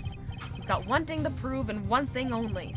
Lammerwire heard a voice, and she heard it during the second set. Think, how was Lammerwire able to hear the voice? She has divine hearing. The window was open, she has divine hearing. She was somewhere else. Oh! Ooh, what if she was up in the thing? When we investigated the scene, the window was closed. The shooter had no reason to close it had it been open either, meaning it was impossible to hear the voice through that window. It's good to hear you making sense again. For a moment, I was afraid you might be a Borginian too. What does that mean? What? As I was saying, Lammerwire could not hear the voice through that window, so there can be only one explanation. She heard the voice from another location entirely. What's this? You do amuse me so. And here I thought you and a Good Sense were back on speaking terms. Now I'm afraid you and Good Sense speak two entirely different languages. Shall I interpret for you, Hair Forehead? Lammerwire clearly stated she heard the voice through that small window, and there's only one small window at the scene. Are you sure? Think about it. Isn't there another small window at the scene? There is? Oh, I know that look. He wants us to ask him. Very well. You claim Lammerwire heard the voice from another location? Mr. Justice, show us where this location was. Lammerwire heard the voice from here. the vent, I'm assuming? It's the only open place, and she could be up in the rafters, I guess.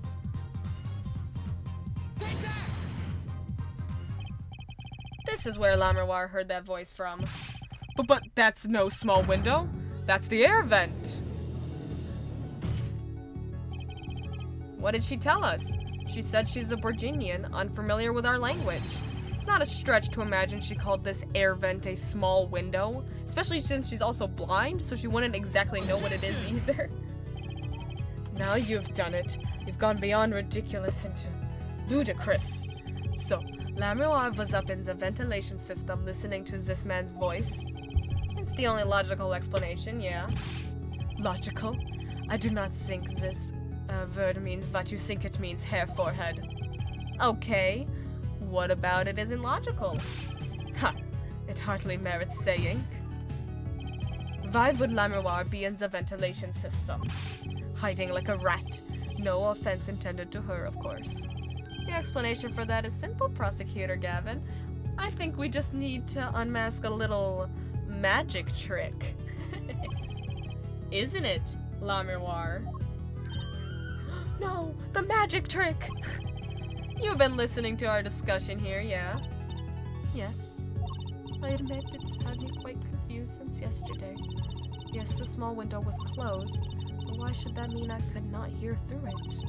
I feared our prosecutor might himself need an interpreter. The problem here is words. Lammerwar, this small window through which you heard the voice, was it up high on the ceiling of the room? Not low on a wall? Yes, it was up on the ceiling. What? Order! Order! I will have order!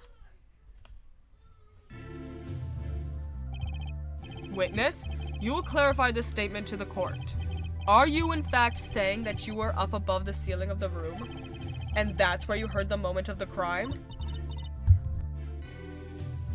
Yes, in fact, I was. I am sorry. I never imagined it would become such an important point. Very well. Why the heck were you up there? I believe it's time for another testimony. I'm not sure I can't. Oh my god.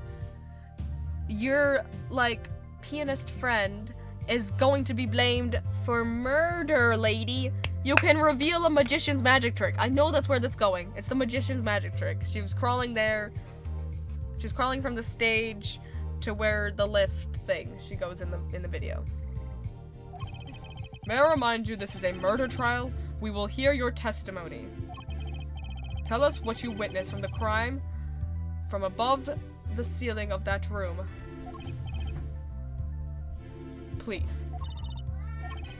Well, looks like I'm on the right track.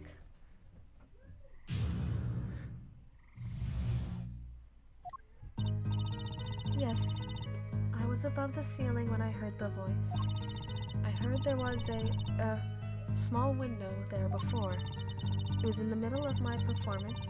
I had no time to report what I had heard. As to why I was there, I cannot say. I am bound to secrecy on this matter. Bound to secrecy? In my line of work, one has many obligations to uphold. But you say you were in the middle of your performance? So this did happen during the second set. I did not witness the crime. You must understand. I only know what I heard. Yes, but you must tell us what you were doing in detail. That's what the cross-examination is for. Yeah, Herr Forehead? Our mission in this court is to discern the truth. No obligation, no binding pact may hinder that mission. Very well. Mr. Justice, you may begin the cross-examination. What are you gonna do, Apollo? I'm gonna find out the truth. She was up above that ceiling for a reason. I just have to get it out of her.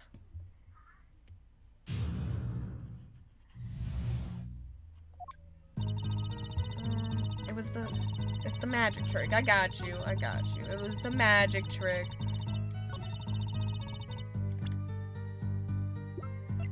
Do we got the videotape? Lamroir, truth be told, the reason for your presence above the ceiling is quite clear. Especially when you consider what happened during your performance. What happened? Yeah, it's all right here on this video. Oh, here we go, watching the video again. I'm not singing it again.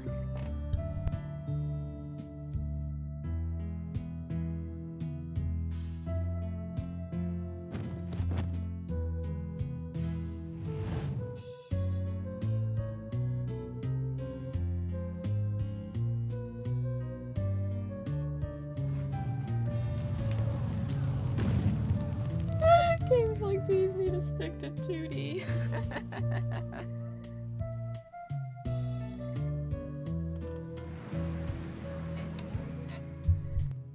Man, she must have speed ran that crawl.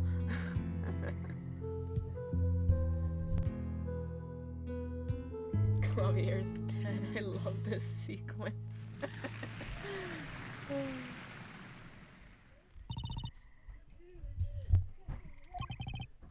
As we can see, Lamroir was clearly not on stage for her entire performance. Ah, though it saddens me to be so realistic, Lamroir is incapable of actually vanishing, let alone teleportation.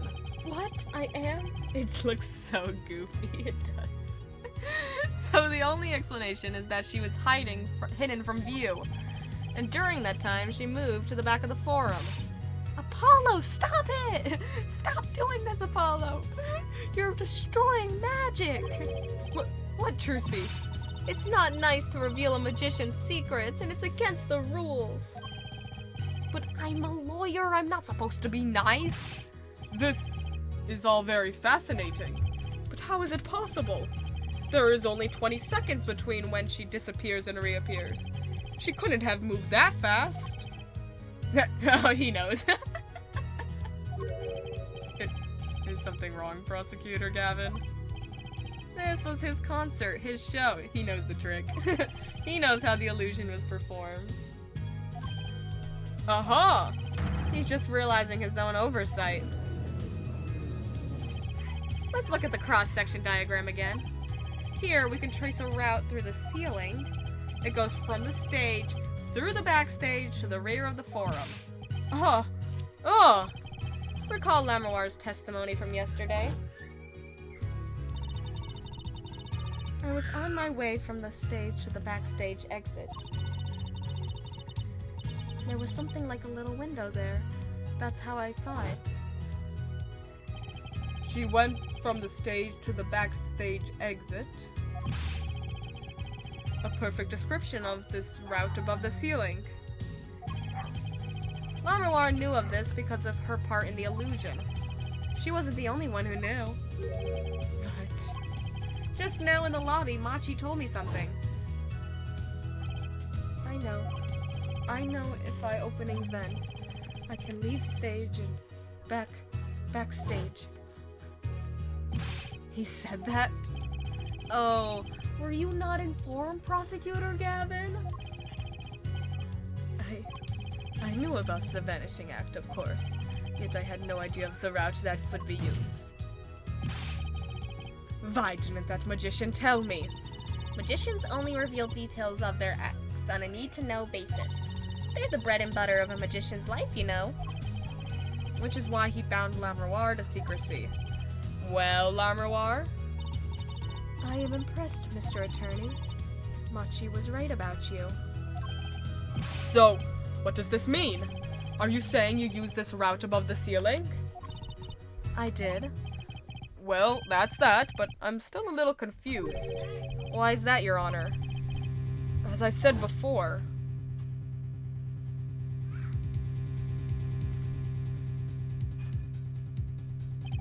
There was very little time between when she disappeared and when she reappeared.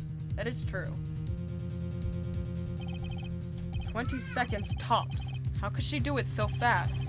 Especially if she stopped to hear the shooter's voice. That's a good question. Can the witness explain this to the court?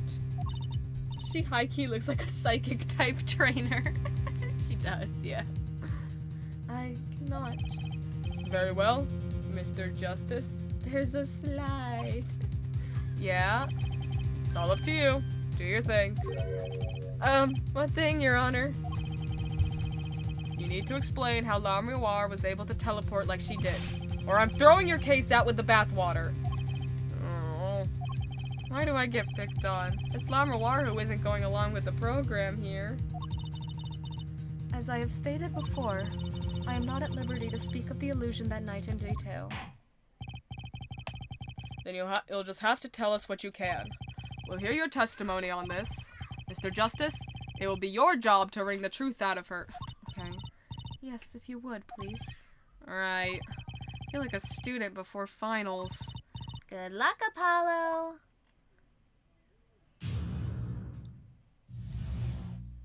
The big illusion. She looks like she has a purple, red, and green version of her as well. I followed the route exactly as I was instructed. There is an emergency exit in the backstage where a stagehand waited. From there, one can enter the forum on the opposite side of the stage. The plan was for me to move there in 2 minutes. I was on my way when I heard the voice. 2 minutes? 2 minutes, you say? The mystery deepens. I suppose it was too much hope that the judge would come up with something. As does my curiosity. Take it away, Mr. Justice. All right, Your Honor.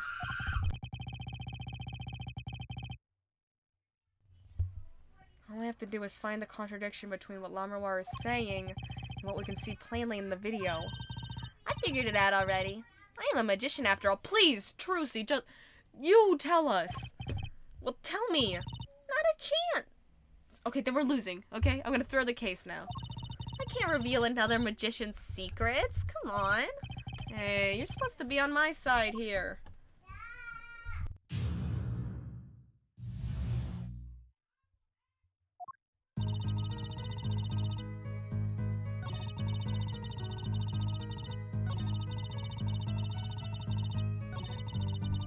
Weird. 2 minutes? Yes, it can be done in 1 minute if you are running. Running? In that cramped, dark tunnel above the ceiling? Mr. Attorney, have you forgotten? Dark or lit, it makes no difference to me. That's true, but... So you're saying that on the night of the concert you made the trip in 2 minutes? Yes, though I nearly didn't make it in time. You see, I stopped halfway.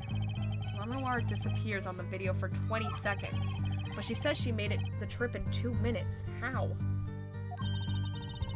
Trucy, your dad is bald and has no future, but has no future to reveal the secrets.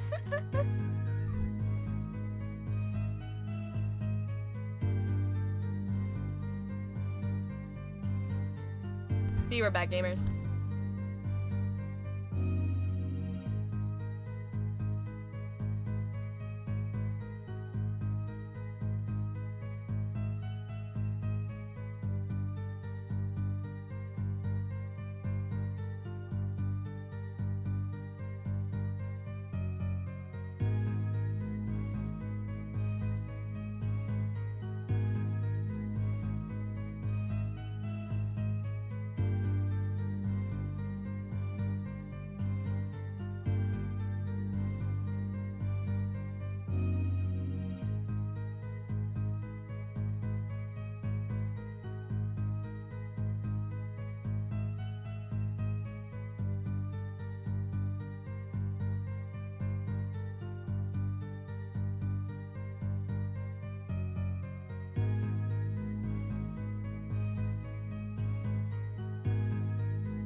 If you want, hello, boo, back. If you want my professional opinion, I'll bet the answer's right there in that video. Well, Mr. Justice?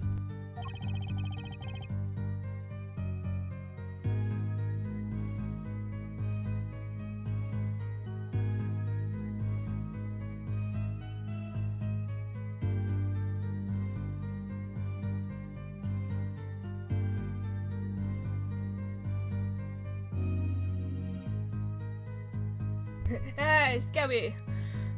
Perhaps you have some evidence for us. Something that could explain the discrepancy between the video and her testimony? Evidence explaining the discrepancy? Yeah. There's one piece of evidence that explains the discrepancy between the video and the testimony. Let me watch the video again.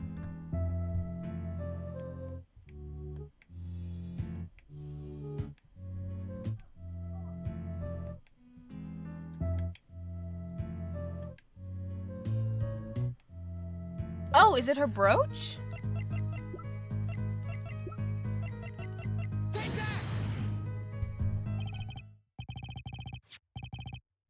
Kat, it's your payday in English time. Happy birthday! Thank you! Thank you for the birthday wishes!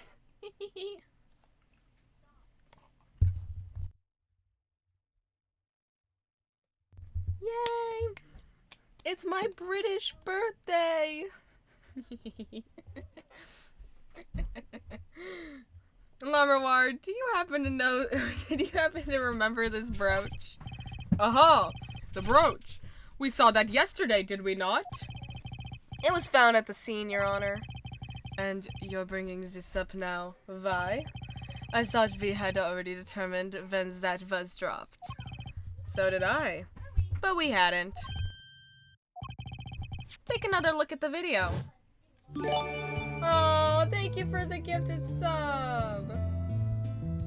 Oh, thank you. I don't know who that is. Thank you, Matt. Don't matter. I appreciate it. Aw, thank you very much. Here you can see she's wearing the brooch. So she is. Let's look a bit later.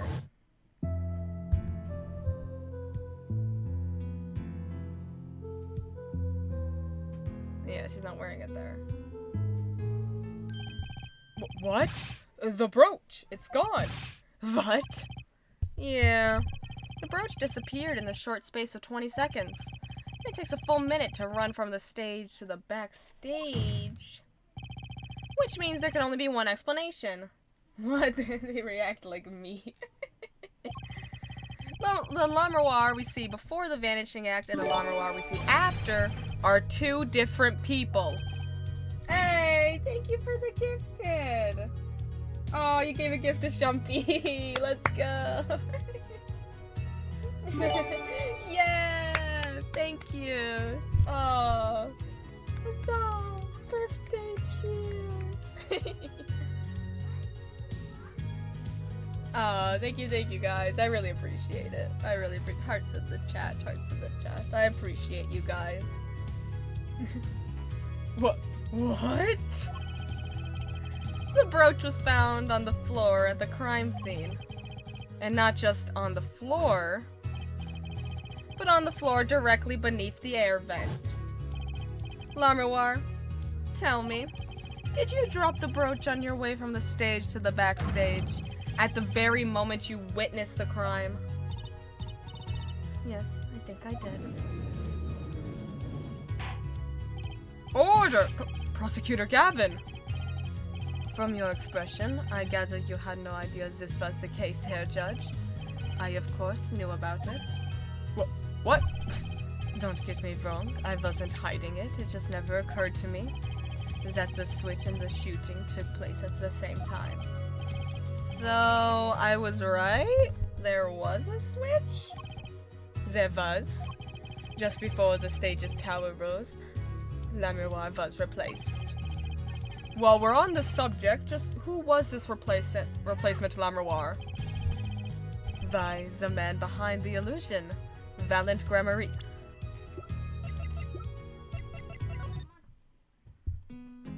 Man, he's so beautiful.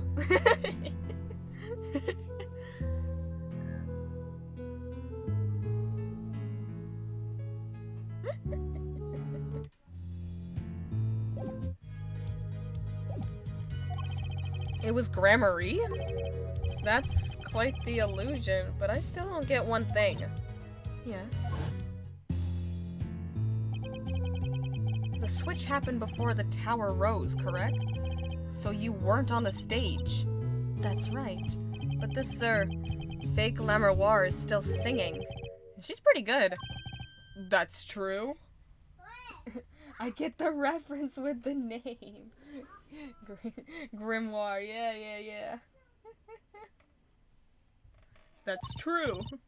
Come on, Apollo. That's an easy one. They were just playing a recording. What? You don't sing live?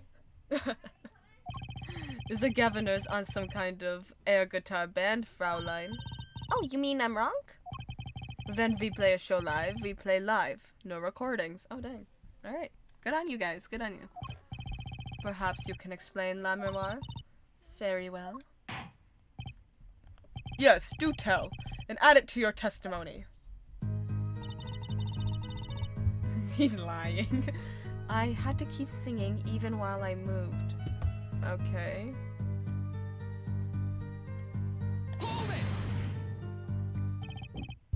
You were singing? Yes.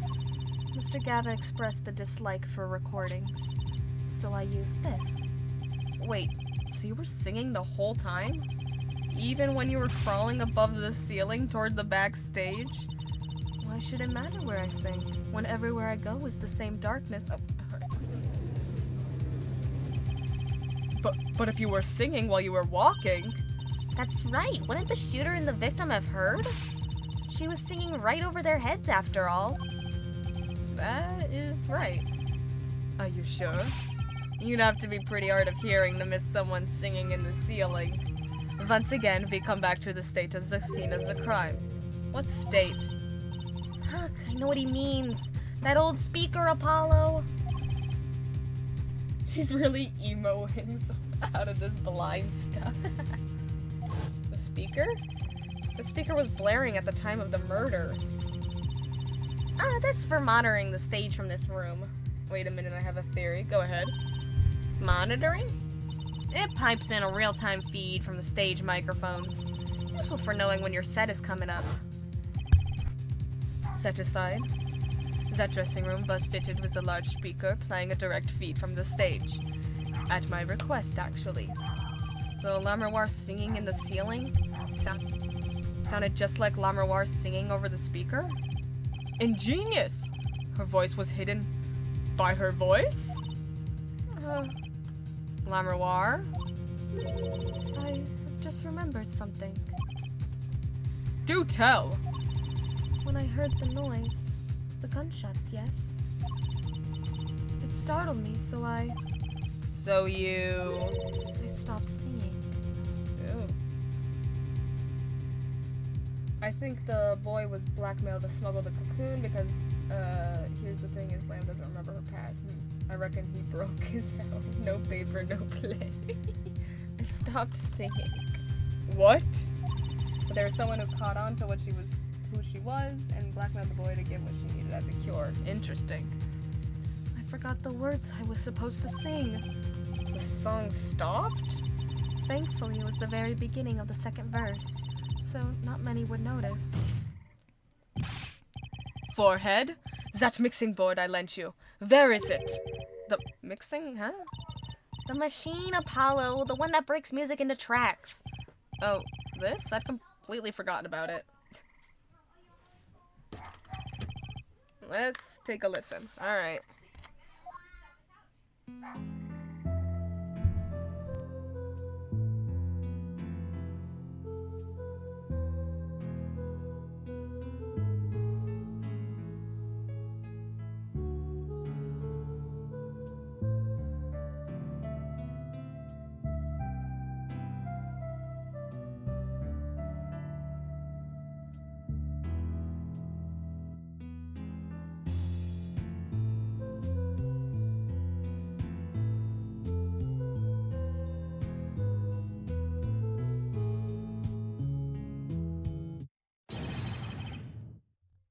The song does stop there.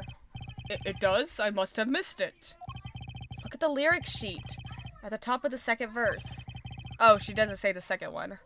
See where it says pleasure, pleasure? Now listen again. Oh god. We don't have to listen to the whole thing. I got it.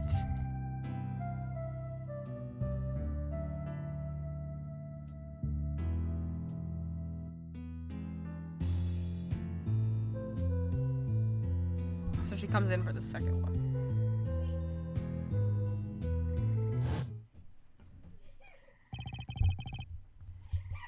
See, that second part of it is awesome, and then they make it look like that. Why so orange? I know, like the zoom in is nice, but the when you zoom out for the full 3D animation, it's pretty rough, yeah. This is evidence indeed. I believe we are guilty of making a terrible mistake. The crime didn't happen during the third set. It happened during the second, during Lammerwar's ballad. If that is true, then no one on stage during the second set could have been the shooter. Which means that Darian Crescend could have done it. He wasn't on stage for the second set. Well, Prosecutor Gavin? Fascinating. I don't believe I've ever seen a trial turned around quite so thoroughly. Yet one problem remains. What's that, Prosecutor Gavin? Herr Forehead's theory does have a certain kind of logic to it. Yet it is entirely based upon Lammerwar's testimony. Yes, is there a problem with this? Well, it's quite simple, though it pains me to say it. But if she is lying to protect the defendant? You've said it like 30 times. But you have no proof! All I'm saying is that the truth is yet unclear, until we hear directly from the man himself. The man? You don't mean... Yes. Though he is a friend and band member, Darian Crescend must take the stand. I see no other way. Someone with a new perspective on the case? As a suspect, to be frank. You're not Frank! Your name's Clavier! Finally, the rat's coming out of his hole. And I'm ready to catch him. Darian Crescend, get ready for justice. Okay, Apollo. He looks cool, though. This is as good a time as any to pause for a brief recess. The prosecution will summon the witness. Have him here and ready by the time we begin.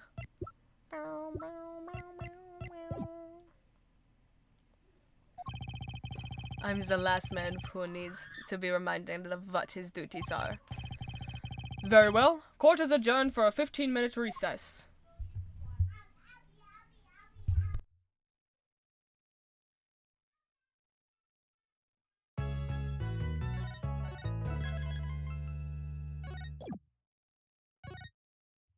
Let's do this. July 10th, 1:40 p.m. District Court Defendant Lobby number 2. Apollo! I can't believe it! It really happened during the second act? In the middle of Lammerwar's performance? The reason why she was in that air vent, and that switch in the flaming guitar, when you link it all together, that's what you end up with. I knew you had what it took. Okay, mysterious voice. Phoenix, right? Sorry, my friend said he's playing Phantom Forces. I need to get on and cook. Go for it, go for it. Ah, Daddy. Mr. Wright, you believed in me? Not really. Nah. I just thought that'd make a cooler entrance than say, hiya. Why do I even bother hoping? Where have you been lately, Daddy? You haven't been coming to the office at all. Sorry about that, Trucy. I'm on a secret mission. Secret? You mean like you're undercover? Like Mr. Latouche, only shorter and not as well dressed. Oh no, what if you're shot too, Daddy? Would I do a thing like that to you? Anyway, I'm off for a while again. Huh? You're leaving? Oh, one thing before I go. What? Ooh. Good luck. Right. Is that all you came to say? I think you have things pretty much under control. You'll get Machi Tobai off the hook, no doubt. Yeah, but you're after that detective, aren't you? Tarian Crescent. It won't be easy proving he did it. Especially not under the current court system. The current court system? What did Prosecutor Gavin say during the trial? Your case is based on one fragile assumption. Namely, that our Diva Divine is telling the truth. But what about all the proof? The brooch and the switch? A piece of jewelry and a lyrical blunder. There are plenty of other ways to explain these things. The flaming guitar, too. All because you lack definitive proof of their connection to the case. But if the sultry songstress is lying, your case melts like butter in a frying pan, leaving behind the faintly singed scent of failure. So what do I do? Like I said, good luck. And be aware that it'll be impossible to prove his guilt by conventional means. Oh, that reminds me. I have something to give you from our detective friend. Detective Sky? Emma? Let's see. This bag of snacks here was meant for me. Ah, here it is. What is that? what are those, Daddy? They don't look like very good snacking material. They were found at the scene. Analysis of the fragments revealed trace of gunpowder. Gunpowder? Probably a firecracker or something similar, like the ones kids are into these days. These fragments were found under the sofa at the scene of the crime, actually. Nom nom nom, snacks. Under the sofa? Hey, Apollo! That's where we found that little device thingy. Wait a second, why is there a portrait of the judge on the wall? I don't know. How long has that been there? Since the first trial of this game. Why have I never noticed that? I just realized I have to update my sub-goal. We hit the sub-goal. We hit the sub-goal. We're so cool.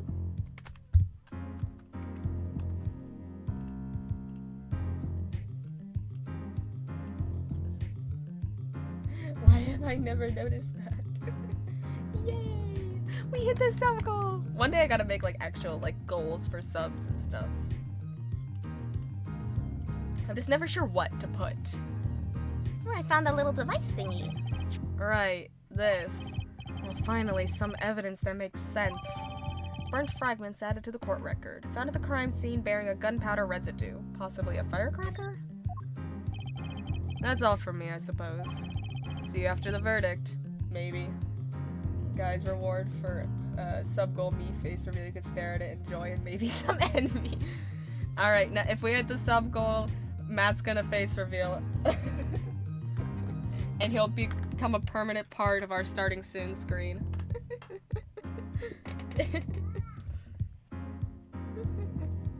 See you after the verdict, maybe. Right. Every man has an igniter inside him. Excuse me? Find Darren Crescent's igniter and set it off. That's so hot of you to say, Mr. Phoenix Wright. He just walked out the door, just like a magician. Normally. But for real, I'd totally be down for that. If you want to, Matt, I'll make that the sub goal. We put your face reveal on the starting sin screen. If that's what you want. What does he want us to do? No conventional methods? What does that mean? But I need some like poses to do, you know, because I can't just have a mugshot picture of me. Yeah, of course. Ah! Oh. I guess we just have to take his advice and hope it makes sense when the time comes. I guess. We're almost at the finish line. Hang in there, Trucy. We got this, Trucy. We got this. Let's kill that man. I mean, send him to prison. Court is now back in session. Prosecutor Gavin, where is Detective Crescent? He's the witness lounge, ready to be called at any time. Very well. Might I add, I don't believe any of this. He, Darian, was the first detective I ever worked with. We stopped working together when he moved to Criminal Affairs Division 3. But his guitar playing, it fires my imagination. Okay, Clavier, okay, calm down. Calm down, okay? We get it. That's nice, but it has nothing to do with the matter at hand. I am in love with him. Okay, okay. Correct. Oh, I know. Hair forehead. Ooh. Very well. I don't know what is happening.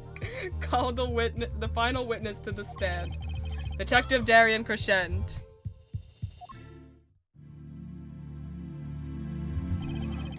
Name and occupation, please. Darian Crescent, Detective Criminal Affairs Division 3. That's the International Affairs Division, for those of you who didn't know. And I'm a guitarist for the Gaviners. Maybe you've heard of us. Do you fully understand the circumstances under which you stand before us today?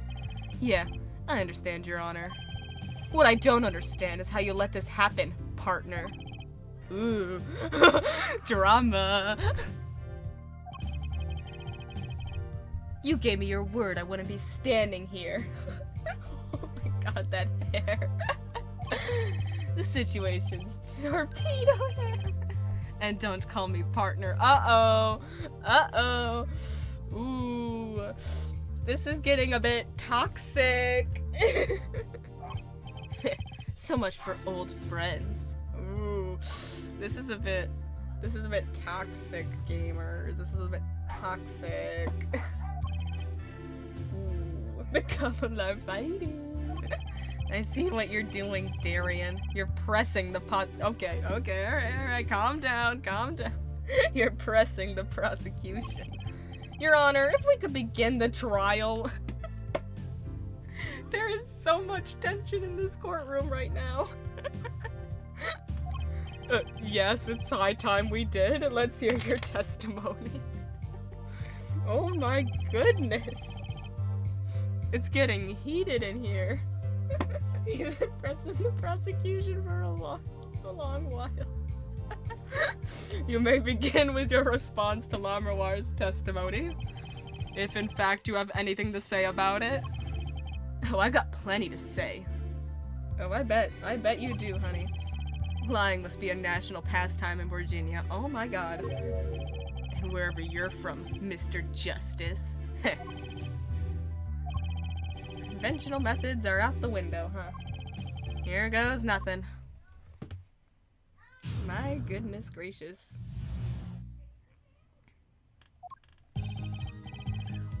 The diva's lying, plain and simple. She's got nothing to back up her story. In the first place, she never heard my voice. She forgot the words because she heard gunshots? As if. Didn't Detective Emma Skye hear those gunshots during the third set anyway? The shooting took place when I was on stage, man. So you claim Lamroir's testimony was a lie? Hey, don't get me wrong. I dig what she's doing, trying to protect that kid. And she's got the court eating vague statements out of her hand just because she's blind. Oh my god. You go too far, Darian. Look, all I'm saying is, you've got a reliable witness. Why not listen to the detective? Detective Skye? I see. Mr. Justice, you may begin the cross-examination. You didn't waste any time finding our weak spot. Can't do this with Lamroir's testimony alone. I'd have to find some other way to prove when the shooting took place. Let's do this. Lying, plain and simple. She's got nothing to back up her story. In the first place, she never heard my voice. She forgot the words because she heard gunshots, as if. Didn't Detective Skye hear those gunshots during the third set anyway? Actually, I was there too. So I hear.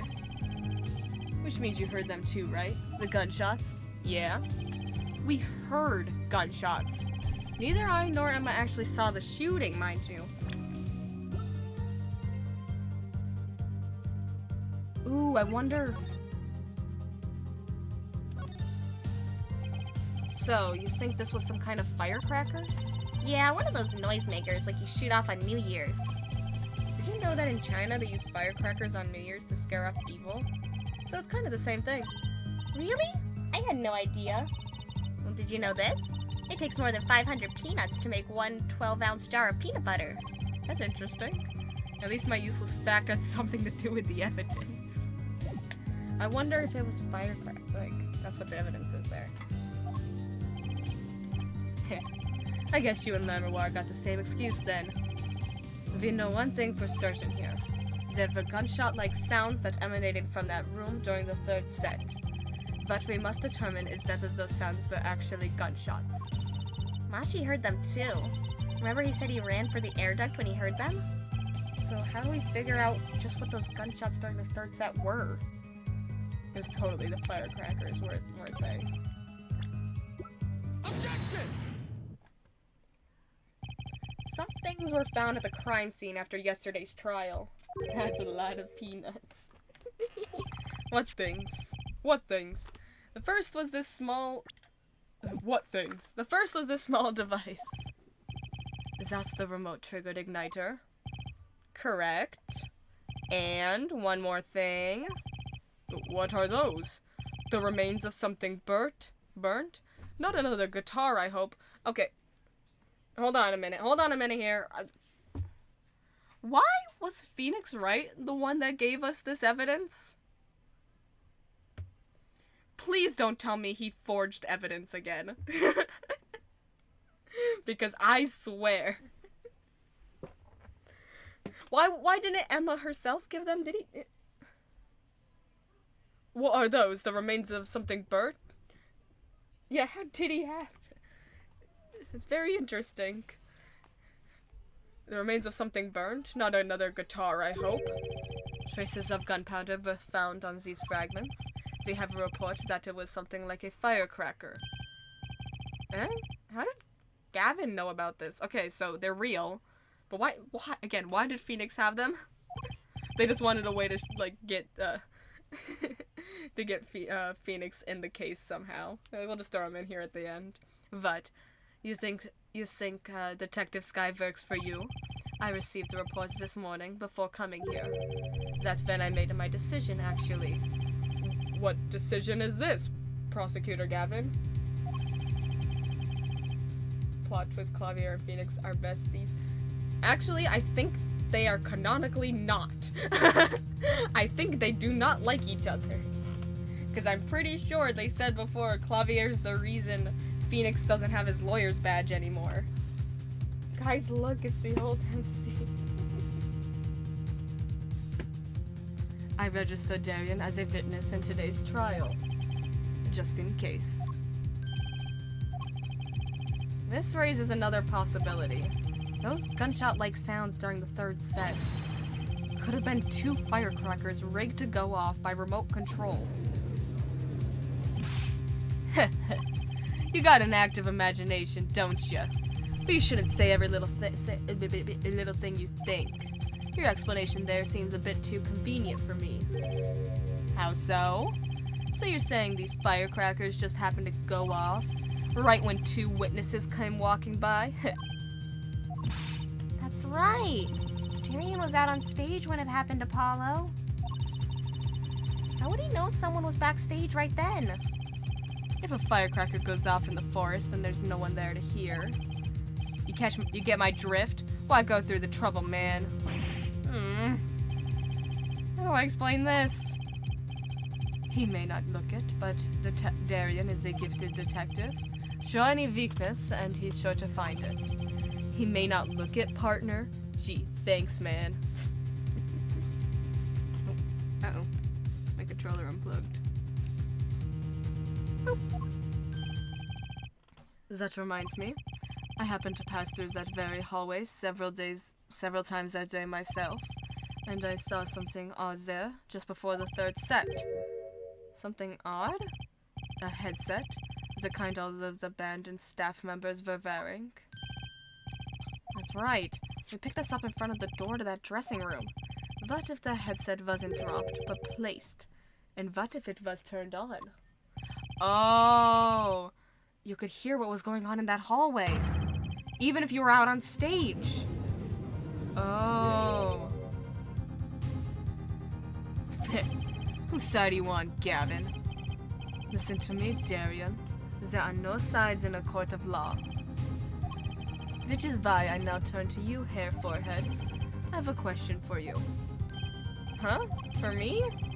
The igniter and the burnt fragments that were found at the scene of the crime. It's certainly a possibility that they were placed, part of a ruse to fake the sound of gunshots.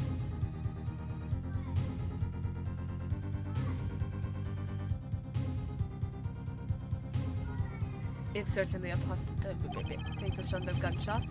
Throw the headset from the hallway into the mix and you could fabricate an alibi. But we're still no closer to proving anything. Those gunshots might have been real or fake, we can't say. You've raised the possibilities that the shots heard during the third set were faked. Now you need to prove the other half of the case. The other half? Look, I'll just tell him. He wants you to prove the thing went down in the second act, while our little piano player was on the stage. That right, Gavin? Indeed. If you can't prove that, then to continue this cross-examination would be pointless.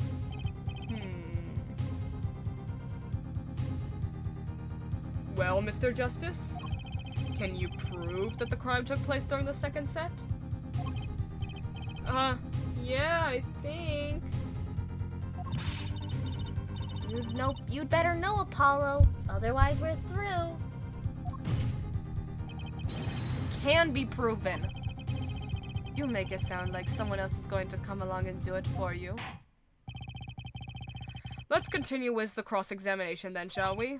Witness, your testimony if you would. This isn't gonna be easy. I need some decisive proof and fast. You ready, kid? 'Cause I am. Shooting took place during the second act. If you're so sure, let's see your proof. Can we isolate it in the mixing board? Objection! Can we listen for gunshot sounds on the mixing board of her song? It seems there was a clear proof left behind. Right here in Lamroir's song. Her song? What exactly is this, device thingy? A new variety of gramophone, perhaps? Come on, we just used this. And don't get me started on gramophone. This device was used to record the performance part by part. Part? Removes the sliders to adjust the volume. Each instrument is adjustable separately. Lamroir's voice included. Oh, but what does this prove? According to Lamroir's testimony, at the moment of the shooting, she forgot the words to the song. You intend to examine the recording at that moment, yeah? We might even hear those gunshots. Exactly. Ridiculous. Ooh. How are you supposed to hear gunshots back in that dressing room out on stage? Have you forgotten, Darian? We were all wearing these headsets. Oh. We were all deeply involved in our performance, but Lamroir's headset would have picked up what she heard all the same. Then let's get to analyzing that recording. Right now. Lamroir stopped singing when she heard the shots fired. Find that spot and I'll find the gunshots. Okay.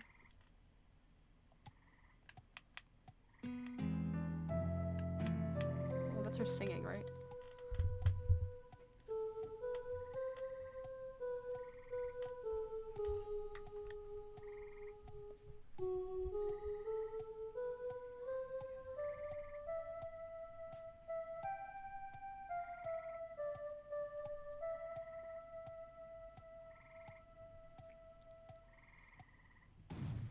Oh, there it is! There it is!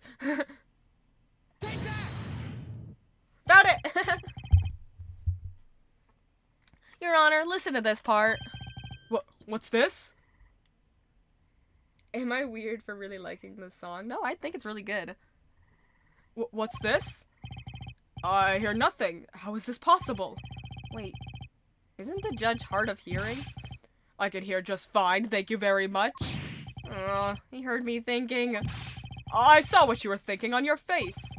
Herr Judge's hearing aside, I too heard nothing, leading me— What? Did you not hear the gunshot? To believe there is nothing to be heard. I guess that's the wrong— What? What?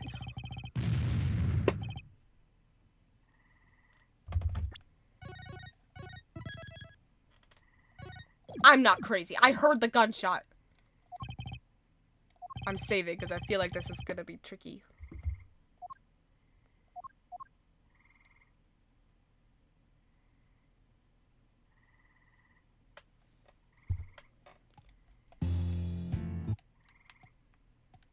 Maybe I didn't turn it down. Oh, maybe I didn't present the first one. That might have been it.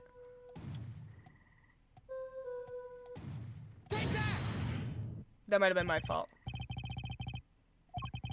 This is the track was— okay. My fault. I accidentally presented the wrong one. I'm sorry. I'm sorry. I thought I could just isolate the voice and it would work. Whatever. It's fine. It's fine. It's fine. This is the track with Lavoir's vocals. Ugh.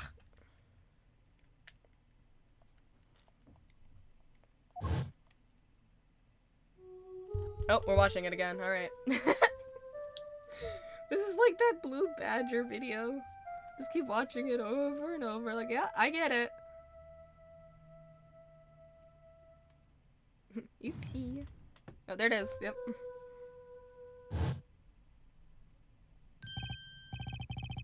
I did hear something faintly there. Why, it sounded like a gunshot. What? This has to be some kind of mistake. I believe a case has been made. Gunshots were heard during the second set, which means Lavoir's testimony was true.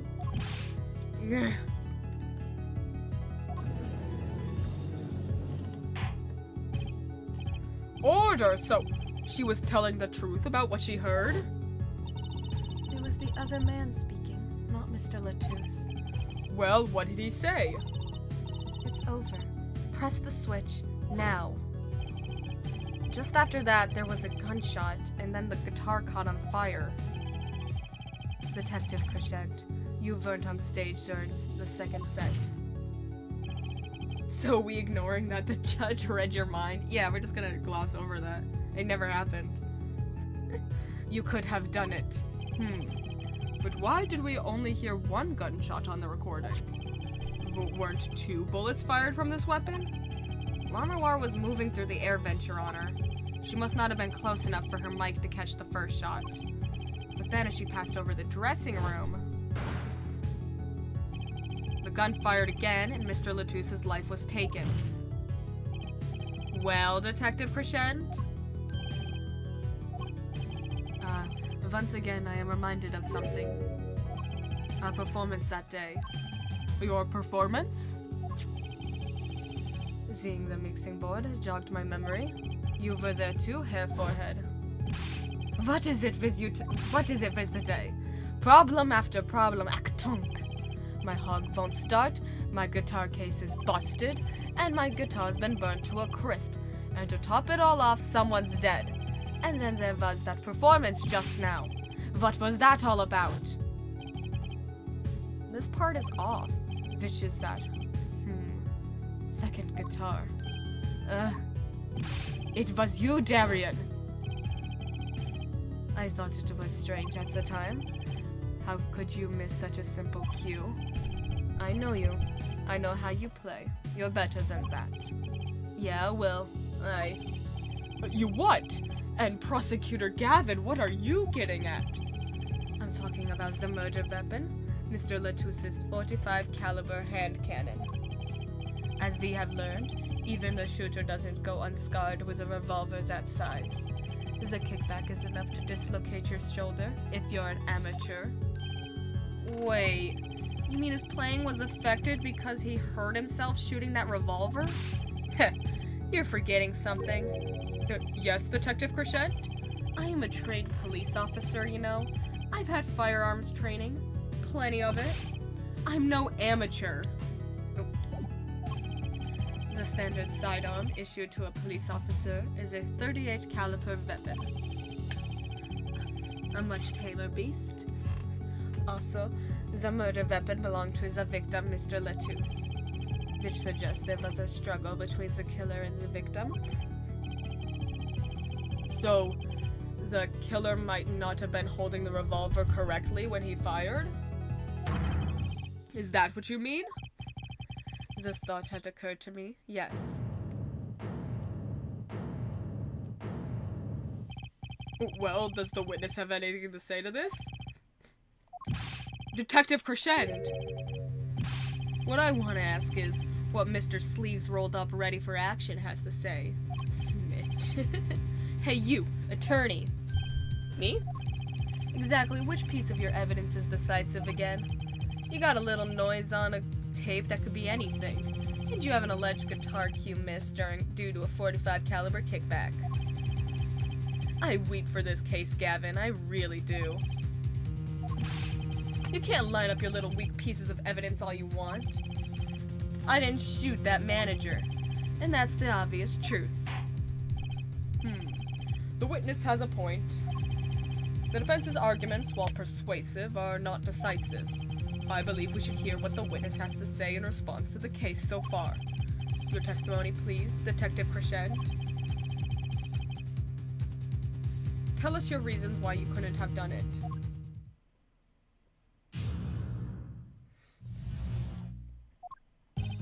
Come on, why would I even want to kill that manager? You want a reason? Easy. I got no motive, man. I bet it has something to do with the cocoon thing. This was that diva's first trip to this country, right? How could I possibly know her manager? I didn't know him, why would I want to kill him? Oh, it's 100% has something to do with the cocoon. A simple reason indeed. Prosecutor Gavin, is it the case that Mr. Latouche had not been to our country before? According to our records, yes, not even once. I see. Very well. Mr. Justice, you may begin the cross-examination. Great. Now I need to find a motive.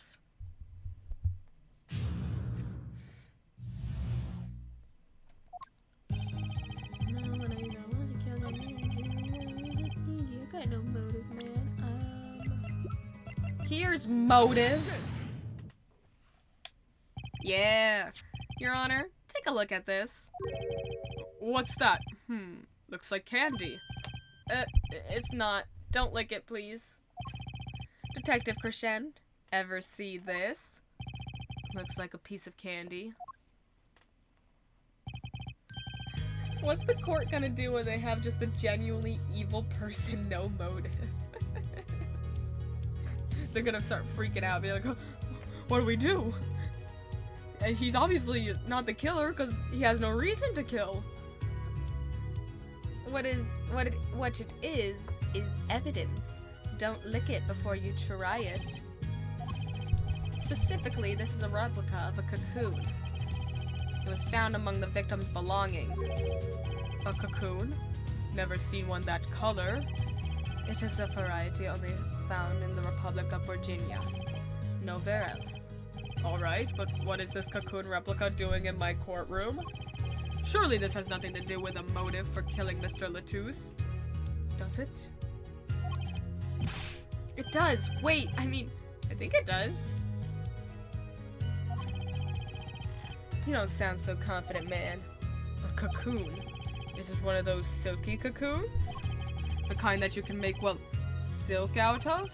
Not this one. This cocoon makes a powerful curative. A curative? For what? Apparently, it is the most efficacious at treating a disease thought incurable. It is the only medicine of its kind. However, it is illegal to take one of these healing cocoons out of Virginia. Whatever for?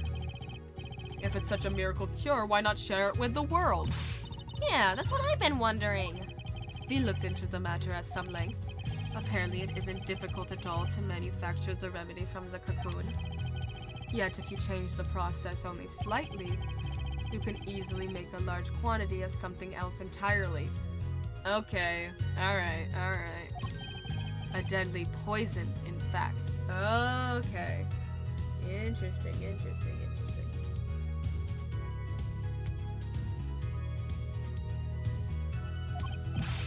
What? There was an incident several years ago where some of these got out to the black market. It caused quite the commotion in the global community, though the media was kept largely unaware. Intriguing. All this has led to a strict ban on the cocoon's export, one rigidly enforced by Interpol, among others. Interpol? Right. The victim, Romain Latouche, was an Interpol agent. Detective Crescent, you insist on referring to him as a manager, but that is misleading. Romain Latouche wasn't killed as a manager. He was killed as an undercover agent. And no Virginians would ever make poison. So I was trying to smuggle this gumball into the country? That what you're trying to say? I'm saying that could well be a motive for murder. Oh, so I was gonna sell it on the black market, make myself a pretty penny? Ridiculous. I mean, totally unthinkable. Unthinkable, you say? Why? Perhaps it is time for another testimony about this smuggling of cocoons business.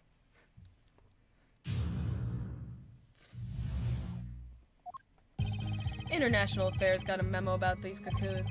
Interpol's all hot and bothered about them. Can't sell them on the black market. Too dangerous. Yeah, cocoon smuggling ain't exactly lucrative anymore. Man, I'm in international affairs. I know the deal. Indeed. Interpol wanted these cocoons bad enough to send Mr. Latouche undercover. You kids think up the craziest things. But no way am I gonna risk life and limb just to get my hands on some dirty cocoon money. Not the most noble of statements, but duly noted. According to the reports, these cocoons top Interpol's list. Selling them to an underground organization would be risky. Very well, you may begin the cross-examination. This is the only motive I've got. He's up to something, and I'm gonna find out what.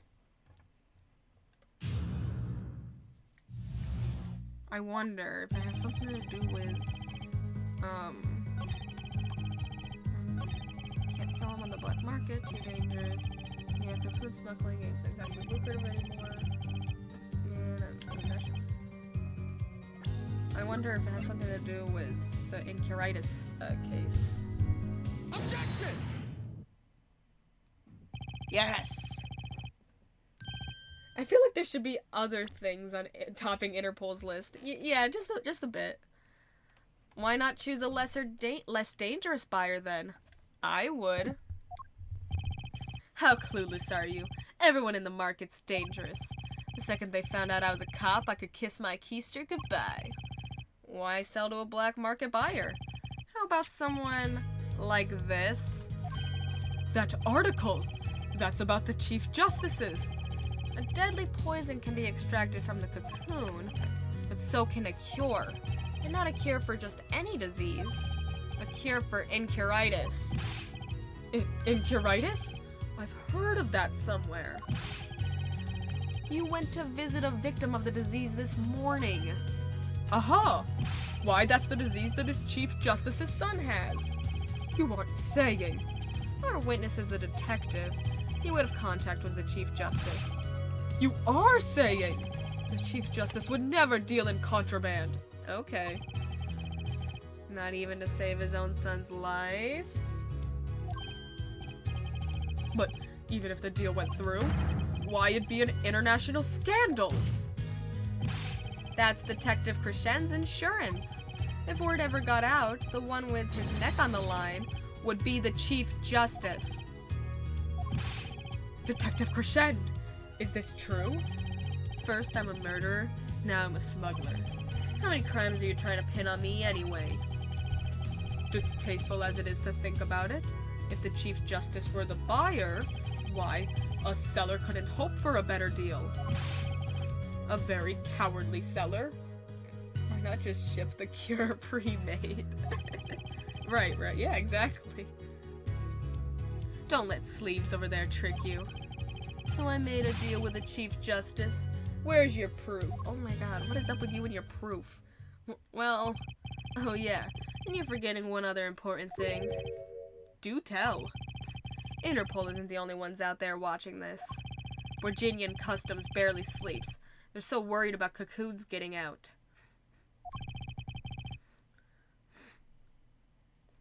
So we were informed? Let's continue with the cross-examination. Virginian Customs is very thorough. Everything and everyone gets checked. Cocoon possession will get you arrested on the spot and then sentenced to death.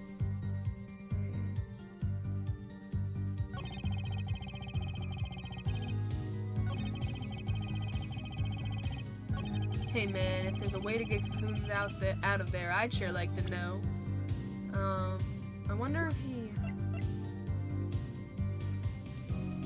I wonder if it was smuggled inside the guitar. Like inside the little hole there. Because it was packed super tightly. There's lightly scorched and then there's this. It's burned clean through. Yep. It's pretty much a useless piece of junk. Kinda like you after a trial, Apollo. Which part? The burned clean through or the useless piece of junk? Oh. Try that. Actually, there is one way. What? One way to get something out of the country, no checks. What is it? You become a prosecutor. A prosecutor? They're privileged like that? Oh, I don't believe it. Believe it, Prosecutor Gavin. You're a dirty smuggler. What was it you told me yesterday at your office? It was a beautiful instrument. It was played lovingly for many years. A guitar befitting a woman like Lamoire. How did it end up here? I mentioned how much I enjoyed playing it that night, and she made a present of it. So this guitar is from Virginia? That it is. We couldn't carry it on the plane. Changes in air pressure and humidity ruined the wood. So we vacuum packed it in Lamoire's studio.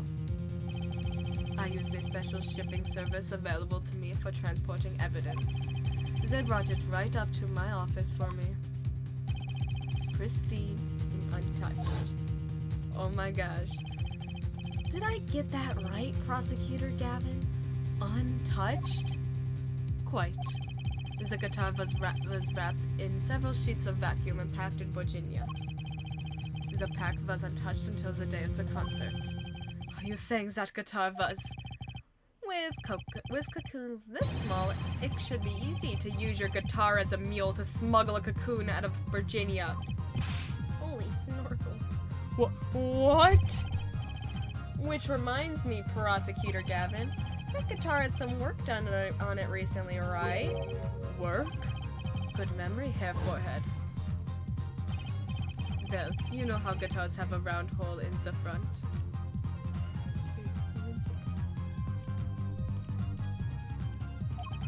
It is called the sound hole.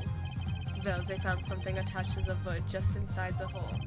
A broken device of some sort. A broken device? Yes, this in fact. An igniter! Exactly. Consider this, if you will. What if that igniter wasn't the only thing that was attached inside your guitar? You mean... He means this, of course. There was a way to get a cocoon out of the country. They could use picky Prosecutor Gavin's privileged guitar as a mule. And who better than do that than someone with access, like a member of the band? Yeah, we got him.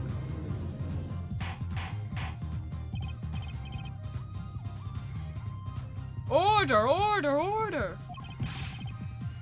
So, the igniter was placed in there for a clear reason, it seems. It was a safety precaution. A precaution? Hair forehead. At last, it all comes together. Every strange thing that happened that day. Care to review? Maestro, the gentle sounds of Lamoire's ballad, if you please, are... First, my keys were stolen, a harmless misdemeanor, which forced me to break the lock on my guitar case. The key was stolen to retrieve the cocoon from the guitar. I see. But things didn't go so well. The smuggler wasn't counting on the guitar being wrapped. Only a member of the band could get near that case. Unwrapping the guitar would raise too many suspicions. Then the concert began. Right about this time, a very large problem presented itself to the smuggler. What's that? Mr. Latouche. Oh! Mr. Latouche, an undercover agent, was onto something. He would have known about the guitar. He'd only have to check the shipping records. So, Mr. Latouche tried to examine the guitar himself. If the cocoon were confiscated, then the gig would be up. The only thing left for the smuggler to do was to get rid of the whole lot. It's over. Press the switch now. The guitar burst into flames and the cocoon was lost. And then Mr. Latouche died. Viz Lemoire was there to witness it. Hello! Hi there! And yes, a thank you to 149 for the gifted sub.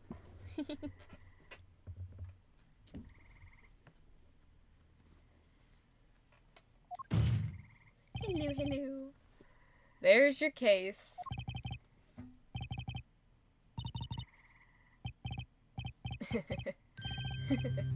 Brilliant, man. Detective Crescent? I gotta know. You make that all that up on the fly? For a made-up story, it makes a great deal of sense, Darian. The Republic of Virginia? Sorry, man, but I haven't even been there. True, you haven't. Let's see you make up a story for that kid. How'd I hide that cocoon in the first place, huh? It's not so hard to imagine.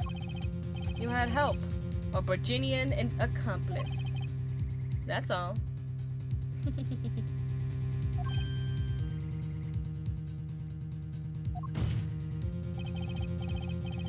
That you had an accomplice was clear from the start. The voice Lamoire heard proves it. It's over. Press the switch. Now. You made this transmission from backstage, while your co-conspirator was on stage. But who was it? This is it. The coup de grace. And for once, I know what I'm doing. For once, I'm doing my job. There's only one person who could have helped him. Let's hear what Mr. Justice has to say then. But be warned, with a great accusation comes great responsibility. Make up your answer on the fly, as it were, and you'll be harshly penalized. Are you ready, Mr. Justice? Who was the smuggler's accomplice? Phoenix Wright. I knew it. Oh my god, my controller unplugged again. Anyway, it was 100% a kid.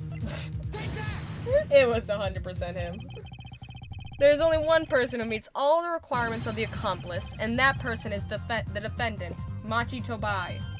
But Mr. Justice, he's your client. Yeah, but he didn't kill him. A defense attorney accusing his client? That's a new one. It's not. I assure you, no one is more unhappy about this than I. But I'm here to defend him in the murder of Mr. Latouche. And I stand by my statement earlier that he is innocent of that particular crime. Indeed, the defendant is Borginian. He does meet the basic requirements to be the accomplice. But what if it was, in fact, Lamoire? He's accused the client like 6 times this trial. It couldn't have been. Well, you seem sure of yourself. The reason These electronic signals, Your Honor. Electronic signals? Recall that this remote only works to a range of 30 feet. Beyond that, it's useless. Yes, that's true. Now think back to the testimony. When the shooter made his transmission, Lamroir was in the air vent, right above the dressing room where the shooter stood. Let's look at the stage diagram. This is the area that the remote could reach from the air vent. Well, looking at this, it seems that Lamroir still could have done the deed. No. When the shooter made that transmission, the stage was slightly different than shown here. It was in the middle of the guitar serenade. Part of the stage was raised. Prosecutor Gavin and the Lamroir stand-in were in the air. They were on a tower which happens to be 15 feet tall. In other words, the remote couldn't have worked from Lamroir's position in the air vent. Oh! Well, Detective Crescent, what do you say to that? Your Honor. Yes, Detective. Could we see the video where Gavin's guitar burns? Just one more time. Well, I don't see why not. What? Don't tell me he has a way out of this. Alright, yep, let's watch it again. Yep.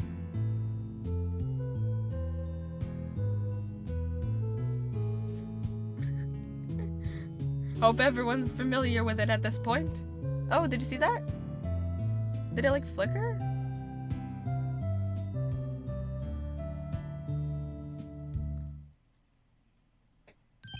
I can do it by memory.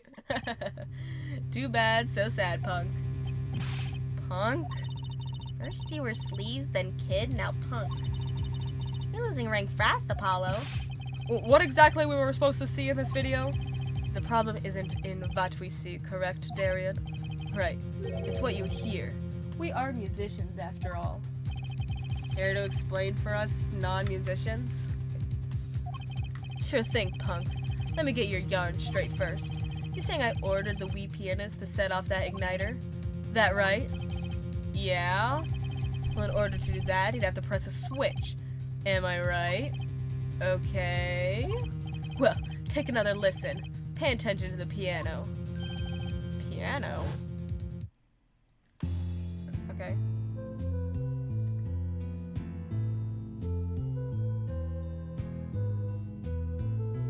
The switch is like at his foot or something.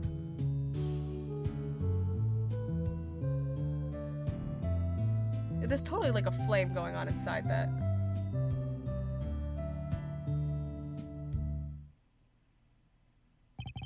What seems to be the problem there? The piano sounded just fine. And that's the problem, man. You still don't get it? Oh, how could he stop his piano playing to press the switch? Okay, alright. Yeah, how's he supposed to hit that switch if he's playing? It was inside the piano, though. You've got Miss Diva, the guitar, the bass, the piano, and the drums. The only one with her hands free was the diva. Lamroir. But according to you, she couldn't have been the accomplice, could she?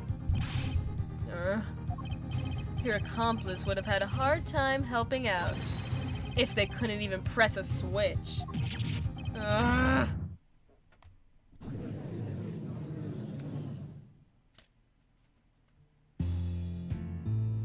Oh my god.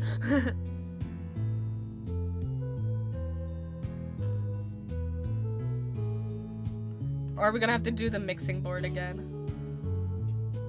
The piano plays non-stop.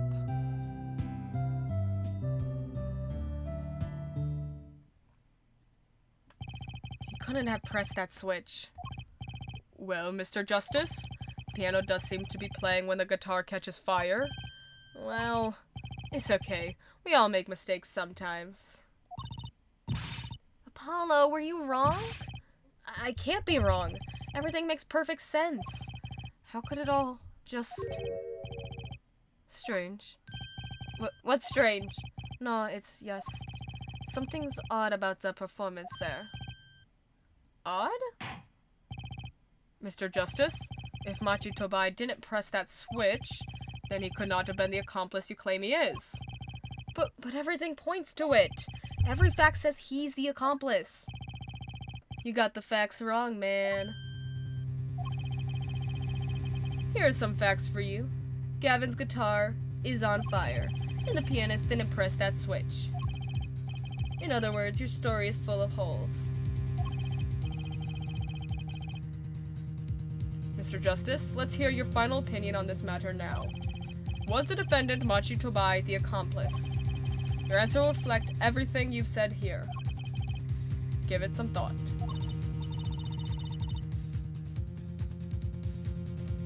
Apollo, if Machi's not the accomplice, then our whole case is ruined. I know that. It has to be him. He's the only one who could have helped the smuggler. He had to have pressed that switch. Well, you'd better find a way to prove it. Are we gonna have to use the mixing board, I'm guessing? Ugh. What do I do? What do I do? There has to be something that doesn't fit. Something odd. Something odd. Wait a second. What? You thought of something? What was Gavin saying just now? Strange. What's strange? No, it's just something's odd about the performance there. It's not much to go on, but it's all I've got. What exactly did he hear that was odd? Have you come up with something, Mr. Justice? May I remind you that everything rests on this? Can you prove Machi Tobai pressed that switch? Let's hear your final answer. Can you prove that Machi Tobai pressed that switch? You just said that. Yeah. I don't know if you call this proof per se, but I can prove it was possible. Then, as prosecutor, it falls to me to ask you to show us evidence supporting this. Hair forehead, you sure about this? Accept it. There's no evidence, man. Let's see your evidence, Mr. Justice. On what do you base your claim that the defendant pressed the switch? I got the mixing board. I'm into these voice changes / inflections. Thank you. The basis for my claim is music, Your Honor. Music? What about music? Let's listen to the piano part around the time when the switch was to be pressed. Right before the guitar burst into flame. Awesome. Oh my goodness. Okay, so he's the fourth one.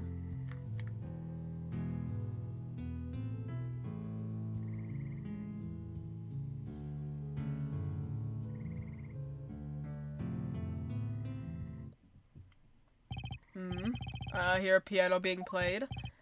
But doesn't it sound kind of simple? Simple? The video again. I think I know what he's suggesting. You think Machi could have played that part with one hand? One hand? He only needed one hand to press that switch. He could play the piano with the other. What, so you're some kind of piano savant? Sorry. Actually, no. Then what do you know? You can't play a part like that with one hand. Maybe I don't know what I'm talking about here. Wait, I know. Oh, what? Sorry. Wait, I know. Hey, Trucy. Yeah? You got something? Mr. Wright, your father, he's a pianist. Could he? Oh, Daddy. He couldn't play a part like that even if he had 3 hands. So sorry. So sad for you. No, not really. Apollo, was that a voice crack? His voice just cracked for a second, okay? He's chill. That was just the easy way to prove it. There's always the hard way. Man, how are you gonna prove whether he played it with one hand or 2? You can't. I admit it will be rather difficult to prove, but it's highly likely he was playing with one hand. How do you know that? The clue is what Prosecutor Gavin described as sounding odd. What sounded odd? I'll bet we can tell by listening to a certain part of the song. No way. Well, it seems we've come to the moment of truth at last. Let's hear what Mr. Justice has to say for himself. Show us the part that proves the defendant was playing with one hand. right before the guitar burst into flame. Don't play the video, please. Machi was definitely playing one-handed just before the guitar caught fire, and one section of the song proves it.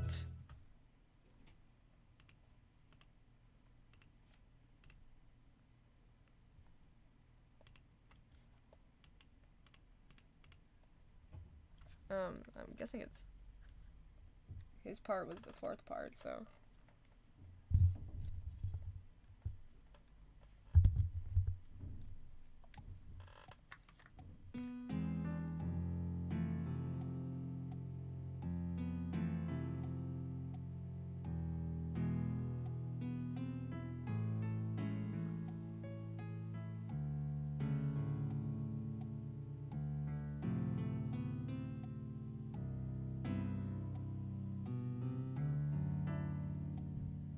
Make sure to select the fourth bit. Of course, of course. Thank you.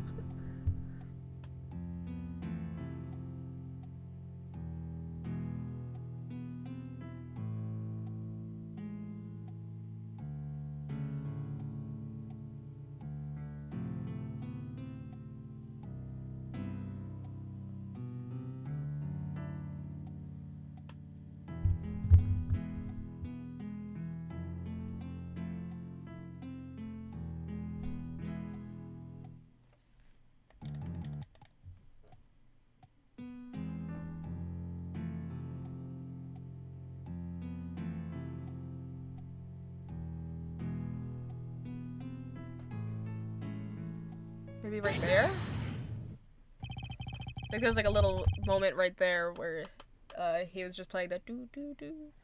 Prosecutor Gavin, I'm sure you've realized by now just what it was that sounded odd to you. As I'm sure you've realized it yourself, Hair Forehead. Realized what? I'll demonstrate. Bring out the piano, Chop Chop. Let's listen to that part in question again, shall we? Pay particular attention to the "but a fleeting melody" phrase. Everyone's favorite part, the video.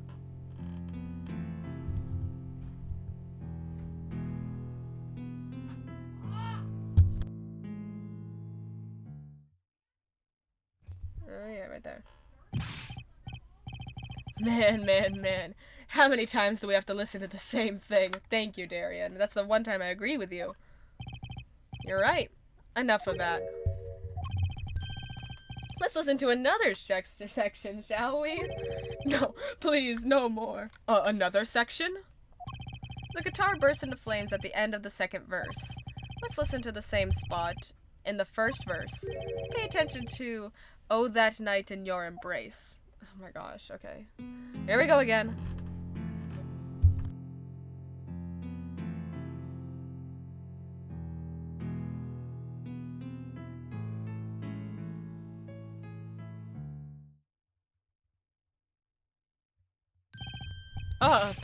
Play verse 2 again? Oh, no!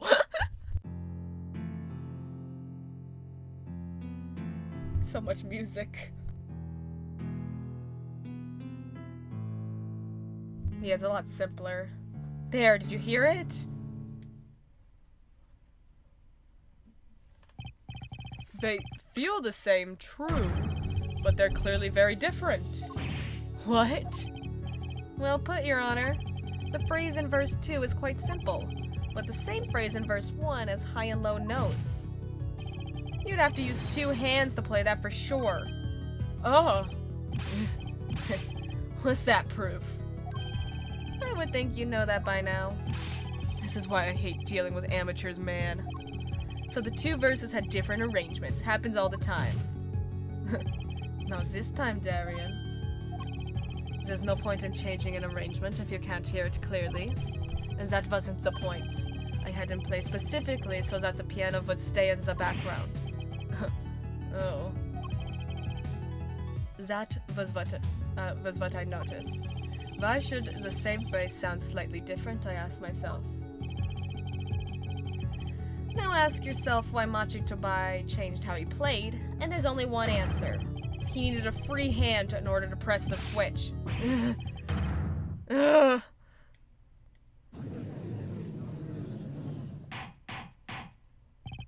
Order, order, order! I believe this ties all the facts together.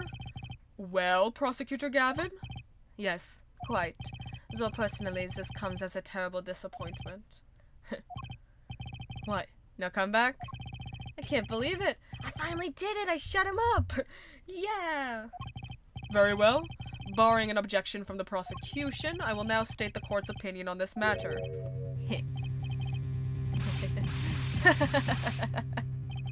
Good show, Sleeves. No, great show. It's not over. I don't like it when he looks so happy. Oh no! You tell him, Gavin. Tell him what's so disappointing. Personally, I'm terribly disappointed. In you, hair forehead. Huh? Me? Yes, don't get me wrong. Your case is solid. The facts I'll check out, but even now, you have yet to show us a single piece of decisive evidence. Come on. Yeah, but the facts, anyone can see it was him. It's very obvious. Unfortunately, anyone does not include the law. I'm afraid your case doesn't cut it.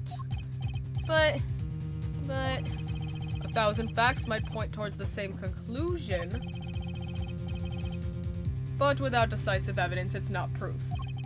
That's the rule under our current legal system. I don't believe it.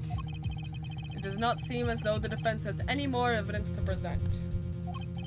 I think he has shown multiple cases of decisive evidence. Exactly. Oh, I think if he did, we already would have seen it a long ways back. It is unfortunate, but at the present, this court is unable to acknowledge your accusation. What? The truth is staring us all right in the face. Why can't they see it? What's the point of a legal system that protects criminals and prosecutes only innocents? Apollo, remember what Daddy said? It won't be easy proving he did it.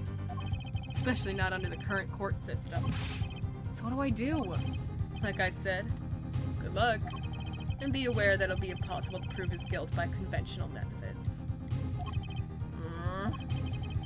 Every man has an igniter inside him. Find Darren Krishen's igniter and send it off. I wonder what he meant by every man's igniter. I think he just meant a weak spot, no? The kind of thing that a single spark could turn into a wildfire of emotion. I won't be able to press him further by conventional means.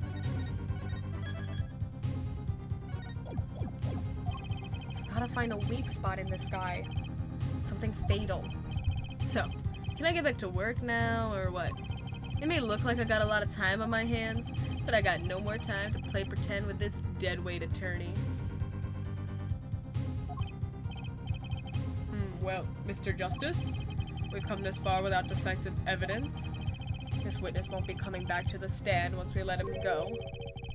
Every man has an igniter. Huh? Didn't you say the better the guitar, the brighter it burns, Prosecutor Gavin? Yes. Good guitars are kept dry as Vi. That provides the best sound. Even a small spark could cause irreparable damage. Your plan has an igniter in it too, Detective. It was there from the very beginning. What? Fighting time, Justice, if you blow this one. I think his igniter might be at the back of his head. He'll be out of your hands for good. Go for it, Apollo. What? And this igniter's supposed to come burn me up? Right in the middle of the hair. That's almost poetic there, Mr. Attorney. All the better, I'm rather fond of poetry. And I intend to hear this fun through to the very end. Hair forehead, you are accusing this man, Darren Krishen, of 2 crimes.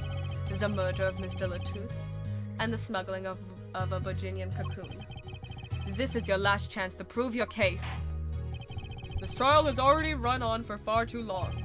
Mr. Justice, this will be my last warning. The moment this igniter of yours turns out to be a dud is the moment this cross-examination ends. Understood? Yes, I will save multiple times, Your Honor. Yes, Your Honor. Then let's have it. Show us the basis for these accusations against Darren Krishen. Okay, This is really my last chance. The key that'll take apart Darren Krishen's plan is present evidence or call a witness. It's gotta be Machi, right? Machi can confirm this. Your igniter isn't a piece of evidence. Huh. So what is?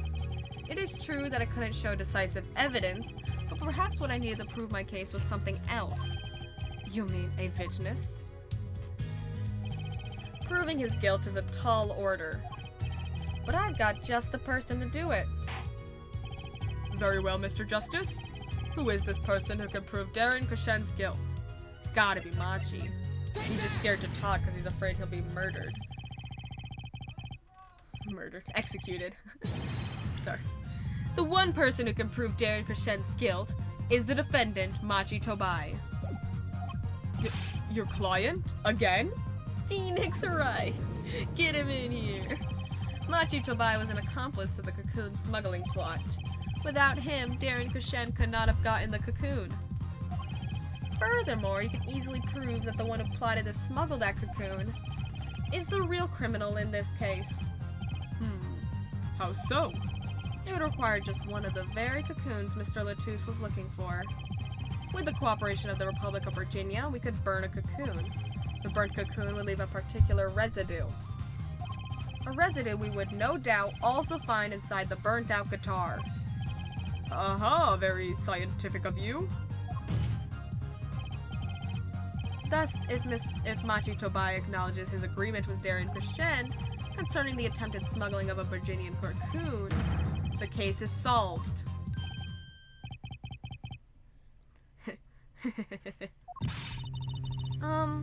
Darian's laughing again. Your unrelenting passion is unremarkable.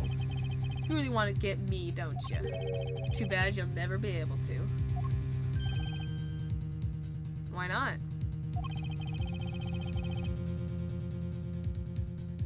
The little key tickler won't acknowledge anything. I like how the music is a more futuristic version of the Phoenix Wright music, or more modern. Yeah, it is. It's fun. Especially not anything to do with cocoon smuggling. What's this all about? Taking a cocoon out of the country means death by Virginian law. Yeah, see?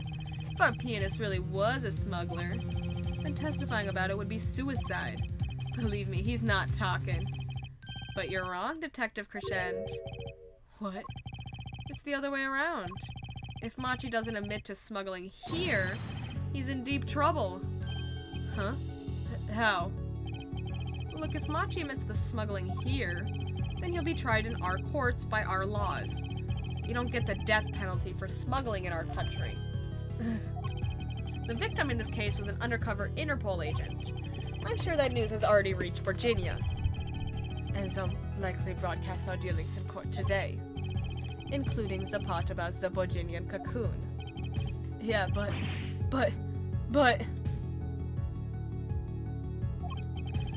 if Machi doesn't admit to smuggling now, he'll eventually be picked up by the Virginian police. And it's not like he's in any danger in our court. We're not gonna find him guilty of murder here, not now. Yeah, but you can't do this. You can't accuse me. Maybe the law doesn't allow it, but who's gonna think you're really innocent after hearing this trial? Same goes for Machi Tobai. The cocoon smuggling your entire plan. Machi Tobai knows everything. There's only one way out of it for him, and that's to acknowledge his own crime. The crime of cocoon smuggling. Ooh.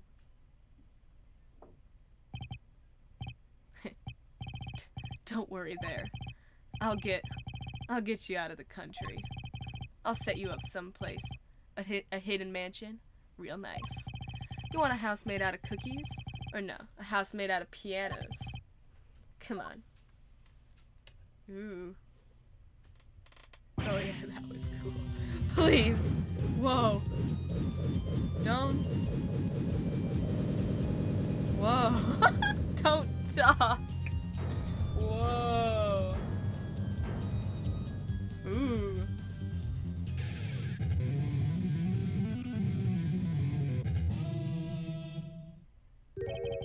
Darian. I consider that my last session with you. We rocked. I'm guessing we can treat that outburst as a confession? Uh-oh, he's laughing again. There's a kind of sick desperation in it now, though. That was really gay, Claudia.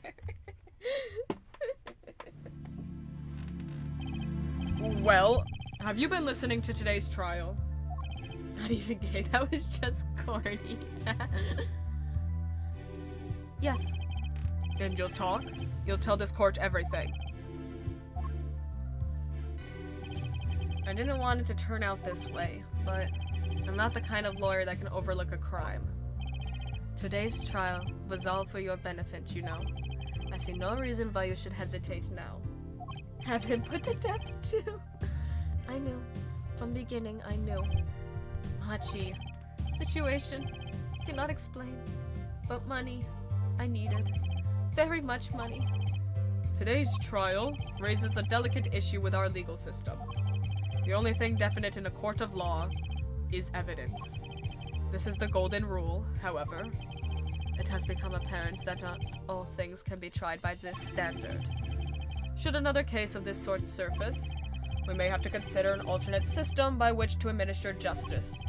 Anyway, Mr. Namachi Tobai. Yes. I promise you will receive a fair trial by the laws of our country.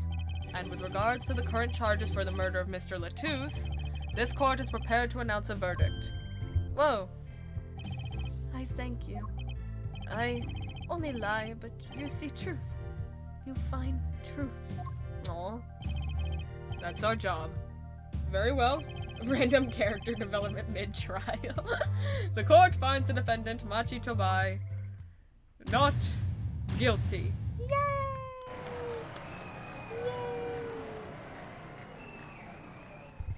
Aw. Court is adjourned. Judge talking like he did anything.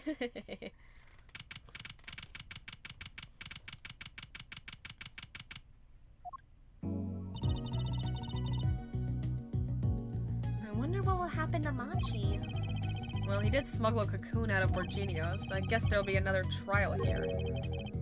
All's well that ends well. Phoenix? Yeah. Daddy! I owe you both my thanks. La Miroir? Is something wrong?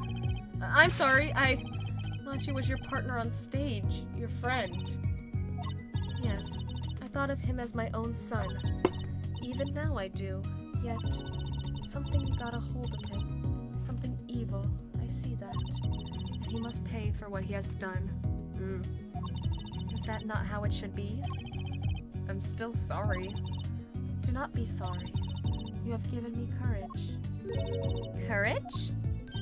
I am considering an eye operation. Whoa. It was my suggestion, actually.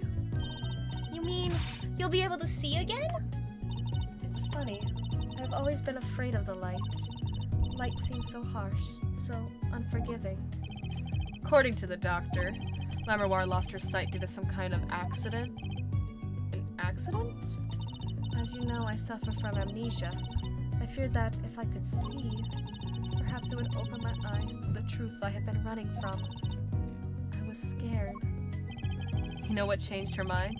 Hearing your defense in there today. She could feel your gaze, unwavering, always looking straight at the truth. If the light returns to my eyes, I think I'll take up painting. Painting? That's right! She's the landscape painter in sound, after all. I will paint the two of you, I promise. Woohoo! I can't wait, La Miroir. Hey, my thanks too, Apollo.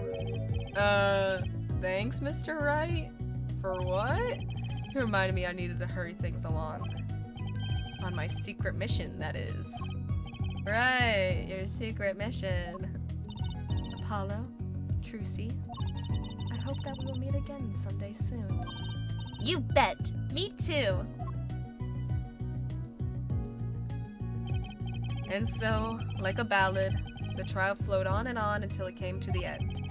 Thanks to the trial, the guitar serenade was a huge hit. Prosecutor Gavin's even more... Whoa, okay. Okay. Okay. Alright. I see you, Apollo. I see you. I see you. Alright. Okay. Prosecutor Gavin's even more dazzling to look at now. But there's something I want to say to that guy. Oh, I bet you do. Next time you write a ballad, have them catch the killer at the end. Calm down. Whoa.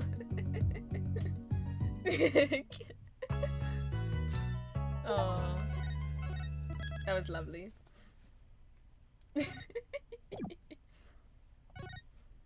Let's start the next one just a little bit.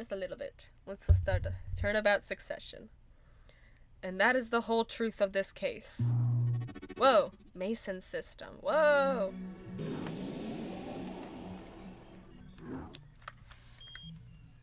Whoa.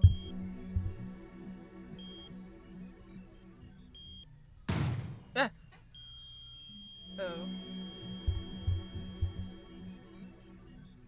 In order to understand it myself, I had to know the story of these last 7 long years. Oh. Oh, the poker game!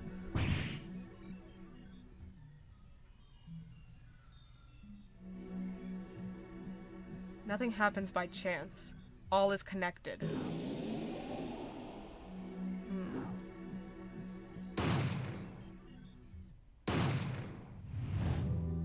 Whoa! And now, you stand ready to begin the final chapter of this story. Oh, whoa.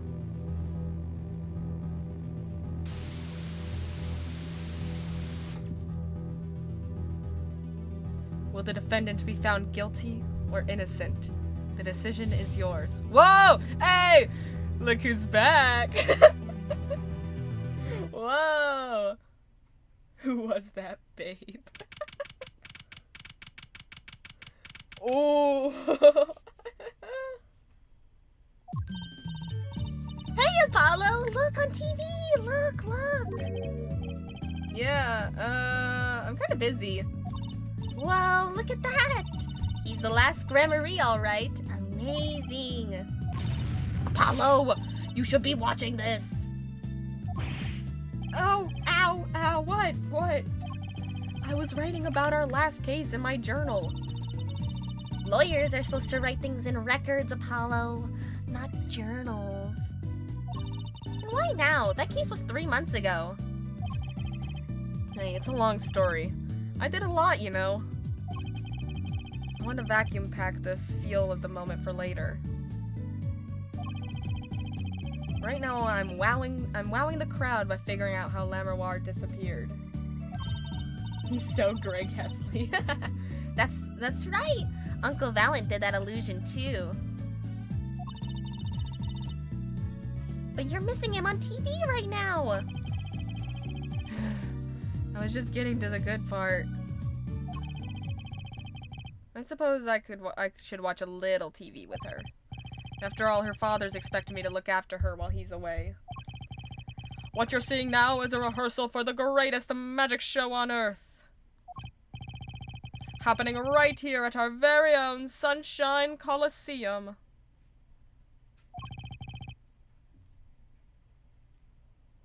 The Sunshine Coliseum? Hey, that's where the Gaviners concert was. One sec.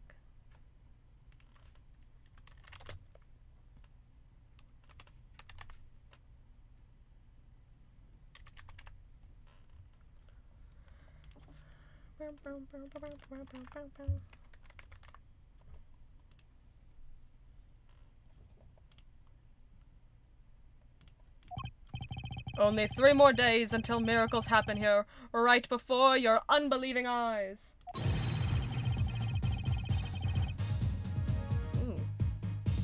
The legendary troupe Gramarye is performing for the first time in 7 years.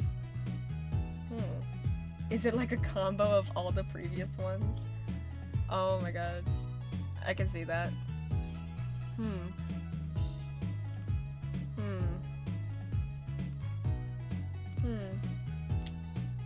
Woman in the middle, magic your way to my room, please.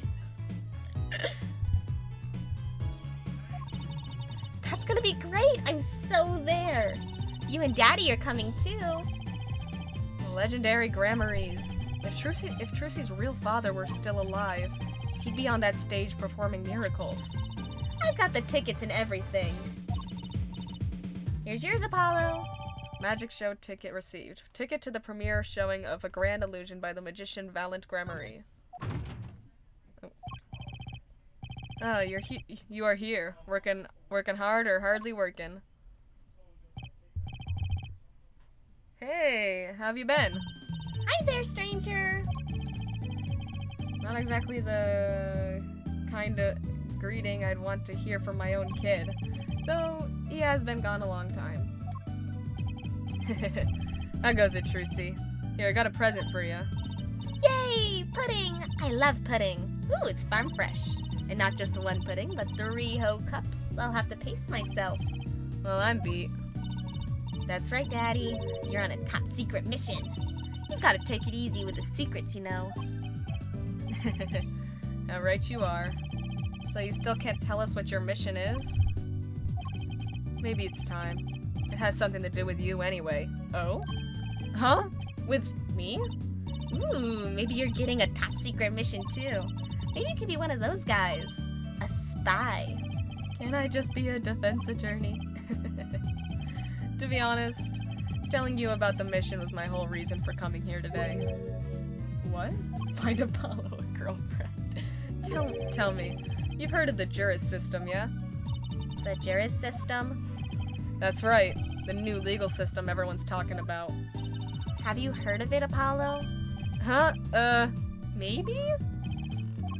Maybe not as many people are talking about it as I thought. The Juris system, huh? Man, and I can't wait to find out about this Juris system tomorrow on my birthday! Whoa!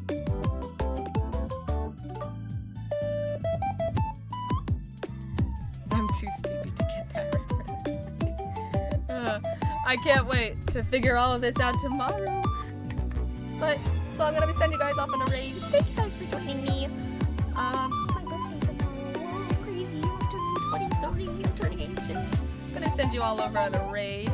That was fun. I really liked that. I'm so excited. I have a strong feeling that this episode has a lot in it. Like a lot. And I think it's a good one we're all gonna want to stick around for. I don't know. It'd be pretty awesome. I sleep now. Get some sleep, Matt. Get some sleep. Me. But yeah, thank you guys for joining